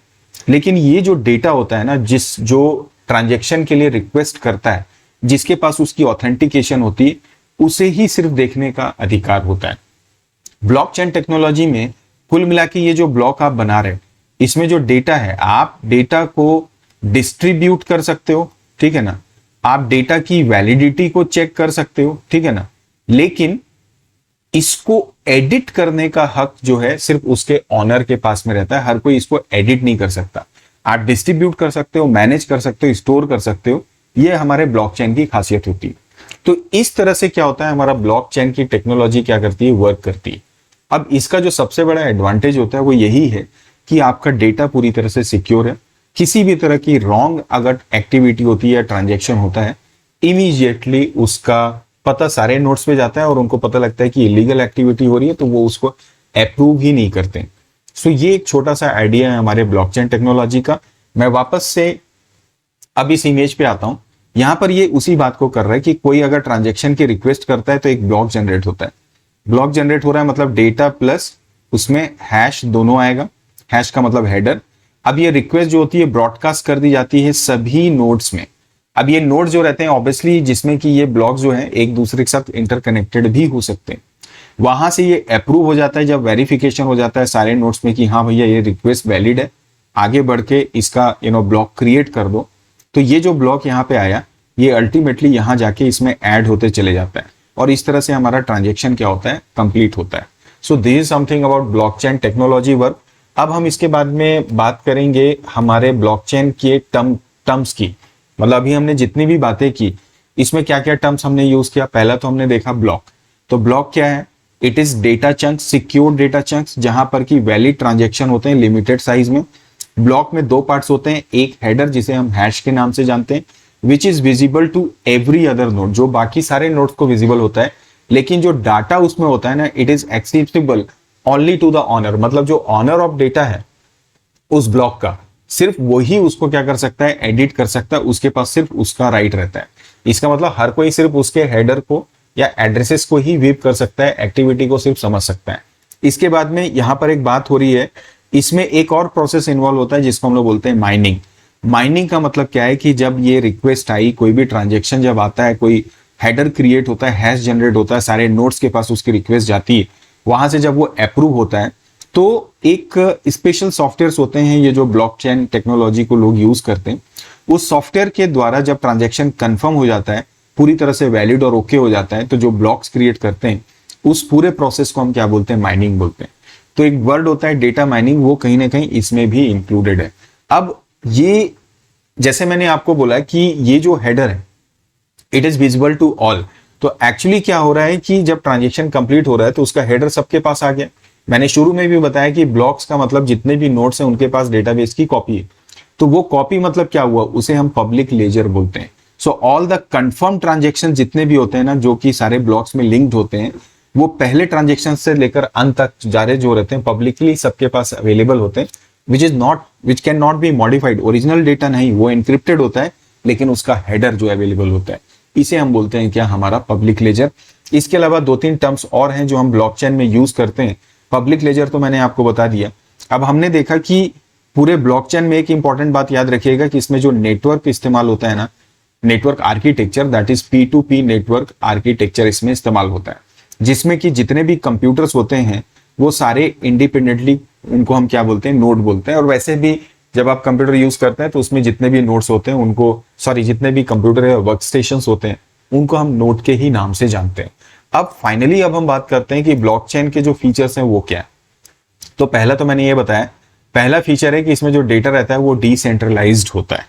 तो ऑलरेडी मैंने आपको इसके बारे में एक्सप्लेन कर दिया। और जितने भी नोड्स रहते हैं उनके पास हर एक डेटा के क्या होती है, कॉपी होती है। दूसरा, ईच कंप्यूटर और node that participate in the blockchain receives a full copy of database. तो ये वही बात होगी, डिसेंट्रलाइज कर दिया तो डेटाबेस का जो मुखौटा रहता है ना, उसकी कॉपी सबके पास में आ जाती है। अब इसके बाद में जो यहाँ पे वर्क होता है ना डेटाबेस में, ये जो लेजर सबके पास आता है, इसका जो नेचर होता है वो होता है सिर्फ अपेंड ओनली। तो जो पब्लिक लेजर आपको मिला उसका जो नेचर होता है वो होता है अपेंड करना। आप उसको अपने एंड से मॉडिफाई नहीं कर सकते। मॉडिफिकेशन का अधिकार सिर्फ किसके पास रहता है, आपके ऑनर के पास में। और ट्रांजेक्शन्स जितने भी होते हैं वो बहुत ज्यादा सिक्योर होते हैं। जैसे मैंने आपको बताया, एक एक्टिविटी होगी, बाकी सबको उसका पता चल जाता है। फाइनली अब हम बात करेंगे कि different types of application blockchain की। मैंने आपको शुरू में बताया कि ब्लॉकचेन एक्चुअली मार्केट में कब लोगों को सामने ज्यादा हाईलाइट हुआ, जब क्रिप्टो करेंसी या जैसे बिटकॉइन का आपने नाम सुना होगा। तो ये जब क्रिप्टो करेंसी मार्केट में आई तो वो एक्चुअली जो जिस टेक्नोलॉजी पे वर्क करती है वो that is your blockchain technology. बाद में उसके बाद जो दूसरी बड़ी इंडस्ट्री यूज करती है that is it's health care. Then third जो इंडस्ट्री है that is supply chain, then cyber security, then account and record keepings में। और इसके अलावा धीरे धीरे अब ये बाकी जगहों पे भी इसका इस्तेमाल होना शुरू हो गया। अब आपको एक एग्जांपल देना चाहूंगा ब्लॉकचेन को अंडरस्टैंड करने के लिए। आप लोग अपने कंप्यूटर में गूगल डॉक्स को यूज करते हैं। अब गूगल डॉक्स में अगर आप कोई एक डॉक्यूमेंट बनाते हैं और उसका लिंक बाकी सबके साथ शेयर कर देते हैं, इसका मतलब आपने अपने डॉक्स को क्या किया, बाकी सबके साथ डिस्ट्रीब्यूट किया। अब हर एक व्यक्ति यहाँ पर हालांकि एक साथ काम करेगा तो उसका रिफ्लेक्शन इसमें दिखता है। ब्लॉकचेन बिल्कुल गूगल डॉक की तरह ही है। आपने क्या किया, इसका गूगल डॉक्स को एक बार डिस्ट्रीब्यूट कर दिया, सबके पास वो उसकी कॉपी आएगी जहां से वो देख सकते हैं, बस एडिट वो वहां पे नहीं कर सकते। अभी आपको मैं एक और एग्जांपल देता हूं। मान लीजिए आप बैंक जाते हैं। पहले क्या होता था, अगर आप कोई चेक डिपॉजिट करते थे तो ये मान लीजिए ये बैंक नंबर ए है और आपने दिया बैंक बी का चेक। तो अब ये चेक आपने लगाया तो ये पहले जाता था इस बैंक बी के पास, मैन्युअली पहुंचता था या बाई पोस्ट पहुंचता था। फिर बी बैंक में जाने के बाद वो चेक यहाँ पे वेरीफाई होके क्लियर होता था। अब जब ब्लॉकचेन टेक्नोलॉजी आई तो आपने देखा होगा कि आप किसी भी बैंक में रहे, अब चाहे बी का चेक हो चाहे डी का चेक हो, इस ए के पास में उसका ब्लॉक अवेलेबल है, हेडर अवेलेबल है। आप जैसे ही यहाँ पर चेक लगाओगे वो इमीडिएटली, आपने यहाँ से उसका ट्रांजैक्शन का रिक्वेस्ट डाला, ऑटोमेटिकली वो उससे रिलेटेड सभी जगह में कनेक्ट हो जाएगा। वहां से उसको पता चलेगा हाँ भैया वैलिड है, इमीडिएटली यहाँ से आप क्या कर सकते हो, उसको इन कैश कर लोगे, वो तुरंत इन कैश हो जाता है। तो वही सिद्धांत आपके ब्लॉकचेन एप्लीकेशन में भी इस्तेमाल होता है। तो मैं उम्मीद करता हूं कि ये ब्लॉकचेन का जो कॉन्सेप्ट अभी मैंने आपके साथ शेयर किया डेफिनेटली आपको हेल्प करेगा इसको समझने में और इसके प्रीवियस के कॉन्सेप्ट्स को भी अंडरस्टैंड करने में। इमर्जिंग ट्रेंड्स का जो हमारा नेक्स्ट टॉपिक है दैट इज ग्रिड कंप्यूटिंग। आइए इसको भी डिस्कस करते हैं, समझने की कोशिश करते हैं। बट सेशन स्टार्ट करने से पहले यदि आपने मेरे चैनल को अभी तक सब्सक्राइब नहीं किया तो जरूर सब्सक्राइब करें। वीडियो पसंद आए तो लाइक और शेयर कर लीजिएगा। बाकी जितनी भी जानकारी आपको चाहिए ट्यूटोरियल से रिलेटेड, वीडियो से रिलेटेड, एमसीक्यू से related, question paper, sample paper, project, किसी भी चीज से रिलेटेड, डिस्क्रिप्शन को आप जरूर चेक कर लीजिएगा या मेरे चैनल के प्लेलिस्ट सेक्शन में जाइएगा, वहां आपको सारी जानकारी मिल जाएगी। तो सबसे पहला जो क्वेश्चन आता है वो यही है कि what is grid computing. Grid computing क्या होती है। अब हमने यहाँ पर इसे डिफाइन करने की कोशिश की है। पहली बात तो ये कि ग्रिड कंप्यूटिंग क्या है, it's a kind of practice, it's a kind of technology you can से, जहां पर हम क्या करते हैं, जो भी मल्टीपल बहुत सारे और different types of computational resources होते हैं। अब कंप्यूटेशनल रिसोर्सेज का मतलब वो कंप्यूटर भी हो सकता है, वो आपका मोबाइल भी हो सकता है नाउअडेज। अब ये जो रहते हैं ना, इनके रिसोर्सेज को यूटिलाइज करना। अब इनके रिसोर्सेज क्या है, इनकी रैम हो सकती है, इनका सॉफ्टवेयर हो सकता है, इनका हार्डवेयर हो सकता है, इनका प्रोसेसर हो सकता है। और ये जितने भी कंप्यूटेशनल रिसोर्सेज होते हैं, जितने भी डिवाइसेस होते हैं ना, वो जियोग्राफिकली अलग अलग प्लेस पे लोकेटेड हो सकते हैं, लेकिन सब क्या होते हैं, एक ही नेटवर्क में कनेक्टेड होते हैं और एक साथ मिलकर काम करते हैं और किसी एक पर्टिकुलर टास्क को ये क्या करते हैं, मिलकर अंजाम देते हैं या उसको फिनिश करते हैं, अकम्प्लिश करते हैं। अब ये तो हुई इसकी डेफिनेशन। अब अपने एंड से हम इसको समझने की कोशिश करते हैं। ना यू सी, ये जितनी भी बातें हो रही हैं अभी, हम कहीं ना कहीं इसकी बात करते हैं और ये सब कहां से रिलेटेड है, कहीं ना कहीं इंटरनेट से। अब इंटरनेट जो है वो बेसिकली क्या है, तो हम सभी जानते हैं कि ये बेसिकली क्या होता है, हमारा एक कंप्यूटर नेटवर्क होता है। अब देखो, कंप्यूटर नेटवर्क की अगर आप बात करोगे तो आपके दिमाग में पहला इंप्रेशन क्या है कि भाई ये मेरे कंप्यूटर्स हैं बहुत सारे अलग अलग। अब वो एक ही लोकेशन पे भी हो सकते हैं या डिफरेंट लोकेशन पे भी हो सकते हैं, जो एक दूसरे के साथ क्या रहते हैं, कनेक्ट होते हैं, उसके डिफरेंट आर्किटेक्चर हो सकते हैं। अब आइडियली इसमें क्या रहता है कि आपको ये पता है कि इसमें डेटा जो होती है या डेटा शेयरिंग जो है, इसका आइडियल पर्पस होता है किसका, हमारे कंप्यूटर नेटवर्क का। कभी भी अगर आप इंटरनेट के बारे में बात करोगे, कंप्यूटर नेटवर्क के बारे में बात करोगे, आपके दिमाग में एक ही पॉइंट सबसे पहले आएगा कि what is the purpose of making computer network, या इंटरनेट का पर्पस क्या है। तो आप सीधे सीधे बोलते हैं भाई इंफॉर्मेशन का शेयर करना, इंफॉर्मेशन का आदान प्रदान या डेटा का शेयर करना। तो अगर आप यहां पर बैठे हो तो आप क्या करते हो, इसके डेटा को एक्सेस कर सकते हो या आप डेटा को रिसीव करते हो, रिक्वेस्ट देते हो। दूसरा, आप बोलते हो कि भाई हम रिसोर्स को शेयर कर सकते हैं। रिसोर्स का मतलब क्या है, आपने यहां पर क्या लगा दिया, इसके प्रिंटर को कनेक्ट किया, इस प्रिंटर को आप यहां से बैठे बैठे हर जगह से इसको क्या कर सकते हो, एक्सेस कर सकते हो। तो ये तो बात हो रही है प्रिंटर के रिसोर्स को इस्तेमाल करने का।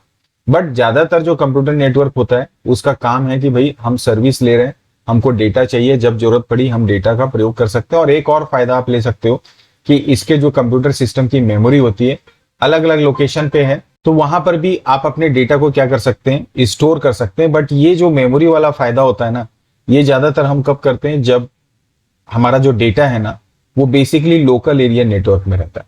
बट ओवरऑल स्टोरी ये है कि जो मेन मुद्दा है कंप्यूटर नेटवर्क का है वो होता है इंफॉर्मेशन का आदान प्रदान, जिसको हम लोग बोलते हैं इंफॉर्मेशन शेयरिंग। और अगर लोकल है तो आप रिसोर्सेस को प्रयोग कर सकते हो। अब ये जो रिसोर्सेज है ना, इस रिसोर्सेस को ही ग्रिड कंप्यूटिंग में दूसरे तरीके से इस्तेमाल किया जाता है। कैसे? अब हमारा जो कंप्यूटर सिस्टम है, जो किसी कंप्यूटर नेटवर्क में या कंप्यूटर नेटवर्क में मान लो ऐसे 10, 20, 50, 100 कंप्यूटर हो सकते हैं, एक एक अलग अलग लोकेशन पे ये क्या होंगे, स्टोर होंगे, मतलब लोकेटेड होंगे। अब आपके दिमाग में ये आया कि भाई अगर कोई मेरे को बड़ा टास्क करना है और मैं सबसे कनेक्टेड हूं, तो क्यों ना मैं इनके रिसोर्सेस के रूप में इनके प्रोसेसर को यूज करूं, इसके रैम को अगर मैं इस्तेमाल करूं और सारे ही प्रोसेसर को मिलकर एक साथ काम करवाया जाए। भाई आपके कंप्यूटर में तो बाय डिफॉल्ट एक ही प्रोसेसर है। अब 10 कंप्यूटर लगे हैं तो आपके कंप्यूटर में कितने हो गए, एक नेटवर्क को मिला के, मतलब एक नेटवर्क में 10 कंप्यूटर हैं, सबको एक साथ अगर उनके प्रोसेसर को काउंट करोगे तो 10 प्रोसेसर हो गए। तो आपकी जो करंट स्पीड है वो 10 टाइम्स ज्यादा क्या हो जाएगी, आपकी फास्ट हो जाएगी। तो क्या हम ऐसा कुछ कर सकते हैं कि हमारे नेटवर्क में ही हम हमारे अपने प्रोसेसर को या कंप्यूटर के नेटवर्क के ही रिसोर्सेस को या कंप्यूटर नेटवर्क में जो अवेलेबल डिवाइसेस होते हैं उन डिवाइसेस के ही रिसोर्सेस को हम क्या कर सके, यूटिलाइज कर सके। और जब यहां पर हम रिसोर्सेस की बात कर रहे हैं तो हम बेसिकली हम यहां पर इसके प्रोसेसर की बात कर रहे हैं, इसके सीपीयू की हम बात कर रहे हैं, यहां पर इंफॉर्मेशन शेयरिंग की हम बात नहीं कर रहे हैं। तो जब आप किसी भी पर्टिकुलर कंप्यूटर नेटवर्क के इस तरह से प्रोसेसर्स को या उसके रैम को इस्तेमाल करके कोई बड़े टास्क को अंजाम देते हैं, जहां पर ये सारे ही कंप्यूटर्स मिलकर या इनके प्रोसेसर एक साथ सबको या किसी प्रोसेस को डिस्ट्रीब्यूट करके आपस में एग्जीक्यूट करके कोई बड़े टास्क को अचीव करते हैं, ये जो टेक्नोलॉजी होती है ना, ये टेक्नोलॉजी किसमें आती है, आपके ग्रिड कंप्यूटिंग में। आइडियली अब ग्रिड कंप्यूटिंग में क्या होता है इसको हम समझने की कोशिश करते हैं। अब यहां पर मैंने एक इमेज के थ्रू इसके प्रोसेस को समझाने की कोशिश की। अब मान लीजिए एक्चुअली ग्रिड कंप्यूटिंग में जो सबसे इंपॉर्टेंट बात होती है, यहाँ पर जो काम होता है वो होता है डेटा ग्रिड की बेसिस पे। अब डेटा ग्रिड का मतलब है कि इसमें एक जो सबसे इंपॉर्टेंट बात होती है ग्रिड कंप्यूटिंग में वो होती है मिडिलवेयर की। मिडिलवेयर का मतलब बीच का सॉफ्टवेयर, ठीक है ना, इसको हम लोग बोलते हैं मिडिल का जो सॉफ्टवेयर होता है ना, जो कि एक्चुअली पूरी चीजों को कंट्रोल करता है। तो ग्रिड कंप्यूटिंग में हार्डवेयर के रिसोर्सेज जितने भी हैं उनको, या उनके प्रोसेसर को, उनके रैम को, या अन्य किसी भी प्रकार के रिसोर्सेज को अगर इस्तेमाल करवाना है तो उसके लिए जो सबसे इंपॉर्टेंट चीज होती है वो होती है हमारी इसके जो बीच का क्या होता है हमारे पास में मिडिलवेयर होता है, ठीक है। अब उदाहरण के लिए आप एक यूजर हैं, आपने एक टास्क दिया, यहां दूसरा टास्क है, यहां तीसरा टास्क है। अब यहां पर क्या हो रहा है, ये सारे टास्क एक साथ कलेक्ट हुए। कलेक्ट होने के बाद में इस एक्चुअली ये पूरी एक लेयर है, ये मिडिलवेयर क्या करता है, इन सारे टास्क को लेगा। सारे टास्क को लेने के बाद में वो डिसाइड करता है कि कौन सा टास्क किसको डिस्ट्रीब्यूट किया जाए कि वो कार्य को कर सके। तो ये इससे कनेक्ट करता है, देखता है इसका प्रोसेसर यहाँ पर फ्री है, इसको कनेक्ट करेगा, इसका प्रोसेसर मिलता है, इसको कनेक्ट करेगा, इसका प्रोसेसर इसको मिलता है। और ये सारा काम कौन कर रहा है, जो बीच का मिडिलवेयर है, जिसको कि हम लोग बोल सकते हैं एक प्रकार का स्पेशल सॉफ्टवेयर होता है। ये पूरे ही टास्क को क्या करेगा, कलेक्ट करेगा। जो रिक्वेस्ट आ रही है या कोई बड़ा टास्क आ रहा है तो वो सिंगल टास्क को वो क्या करेगा, अलग अलग पार्ट्स में डिवाइड करेगा और उसको सेंड कर देगा कहां पर, डिफरेंट कंप्यूटेशनल डिवाइसेस पे। और उनके जो प्रोसेसर हैं अब उन पे वो वर्कआउट करना शुरू करेंगे। वर्क करने के बाद में जो रिजल्ट आएगा वो वापस से मिलता है हमारे मिडिलवेयर को, और मिडिलवेयर फिर वो क्या करता है, उन सारे ही जो ऑपरेशन के बाद रिजल्ट्स आते हैं उनको फाइनली क्या करता है, कलेक्ट करता है, सम अप करता है, उसको एडजस्ट करके फाइनल रिजल्ट तैयार करता है और वापस से उस वर्क को क्या करता है, फिनिश करके रिटर्न करता है। तो ये जो कॉन्सेप्ट है that is basically the fundamental of what your grid computing. तो नॉर्मली जैसे क्लाउड कंप्यूटिंग है, क्लाउड कंप्यूटिंग बेसिकली क्या होती है, जहां पर कि आप सर्विसेज लेते हो। क्या टाइप की सर्विस लेते हो कि क्लाउड है, ओवर द इंटरनेट बहुत सारी कंपनीज है जो अपने सॉफ्टवेयर आपको प्रोवाइड करते हैं, उन सॉफ्टवेयर को यूज करके आप अपने डेवलपमेंट का काम कर लो, जैसे software as a service. Platform as a service होता है जहां पर उनका अपना खुद का सर्वर है, आप उनके सर्वर के हार्ड डिस्क को, उनके प्रोसेसर को, सीपीयू को आप इस्तेमाल कर सकते हो अपने काम के लिए। तो क्लाउड में क्या हो रहा है कि आप सर्विस ले रहे हो। ग्रिड कंप्यूटिंग क्या रहता है, ये एप्लीकेशन ओरिएंटेड है कि कोई बड़ा मतलब वेरी लार्ज स्केल पे कोई मेजर टास्क हो रहा है, जैसे बड़े साइंटिफिक कैलकुलेशंस हो रहे हैं, तो वहां पर क्या है, वो अपना सुपर कंप्यूटर तो बना नहीं सकते। हर एक ऑर्गेनाइजेशन के लिए संभव नहीं कि वो सुपर कंप्यूटर स्टैब्लिश कर सके। तो वो क्या करते हैं, कंप्यूटर नेटवर्क में जितने भी उसके हार्डवेयर रिसोर्सेज हैं, उनके प्रोसेसर हैं, उनको वो क्या करते हैं, with the help of this grid software middleware, मतलब ग्रिड कंप्यूटिंग के द्वारा उनके प्रोसेसर को यूज करके जो मेजर साइंटिफिक कैलकुलेशंस हैं उसको डिस्ट्रीब्यूट करते हैं डिफरेंट प्रोसेसर्स पे। वो स्मॉल टास्क में डिवाइड होकर वर्कआउट, उन पे वर्कआउट किया जाता है डिफरेंट कंप्यूटेशनल डिवाइसेस से। देन उसका जो सम अप रिजल्ट आता है वो फिर फर्दर हम एज ए एग्रीगेट करके या इंटीग्रेट करके आपका मिडिलवेयर उसको आंसर को रिटर्न करता है। सो that is the purpose, it's a kind of replacement of super computer. सस्ता जुगाड़ अगर करना है सुपर कंप्यूटर का तो वो हम ग्रिड कंप्यूटिंग के द्वारा कर सकते हैं।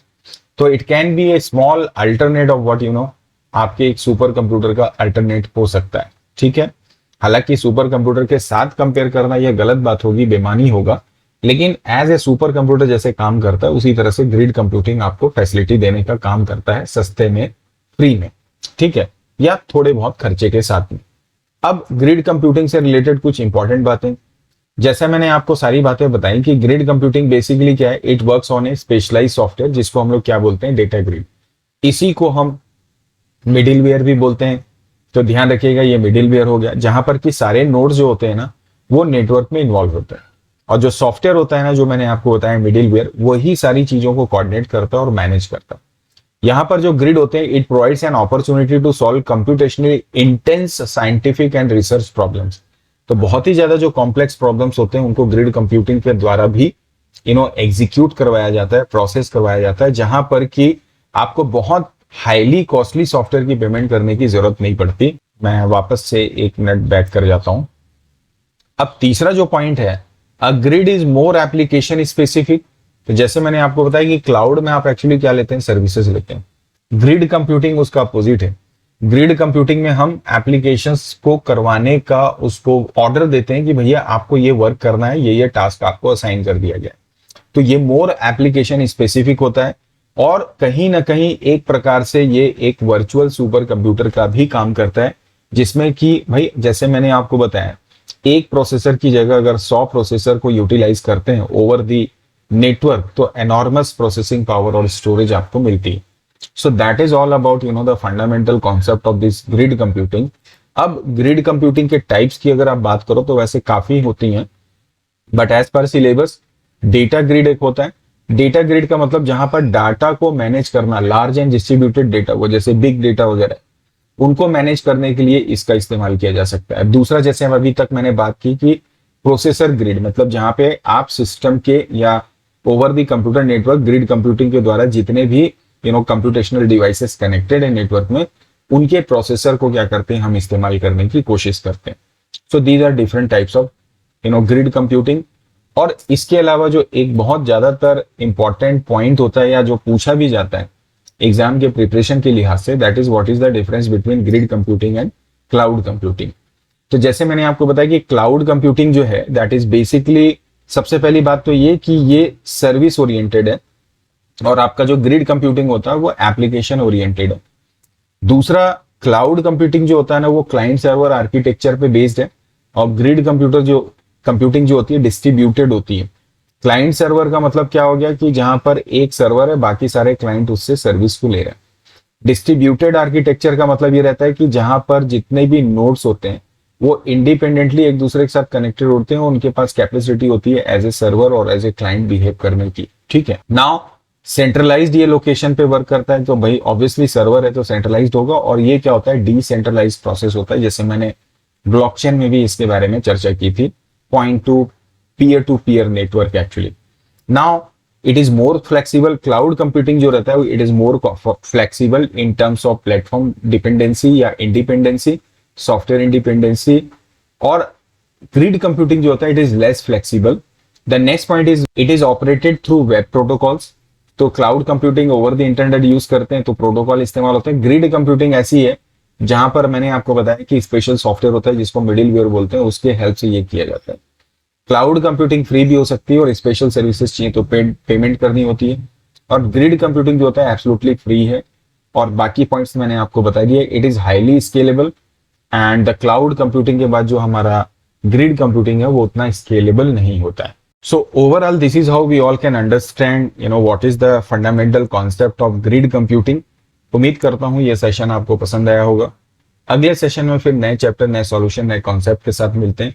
तब तक मेरे चैनल पे बने रहिए, वीडियोस देखते रहिए, और बाकी अन्य वीडियोस की जानकारी के लिए, एमसीक्यूज के पेपर के लिए, सभी प्रकार की जानकारी के लिए मेरे इस वीडियो के डिस्क्रिप्शन बॉक्स को चेक करेंगे। Thank you for watching this video.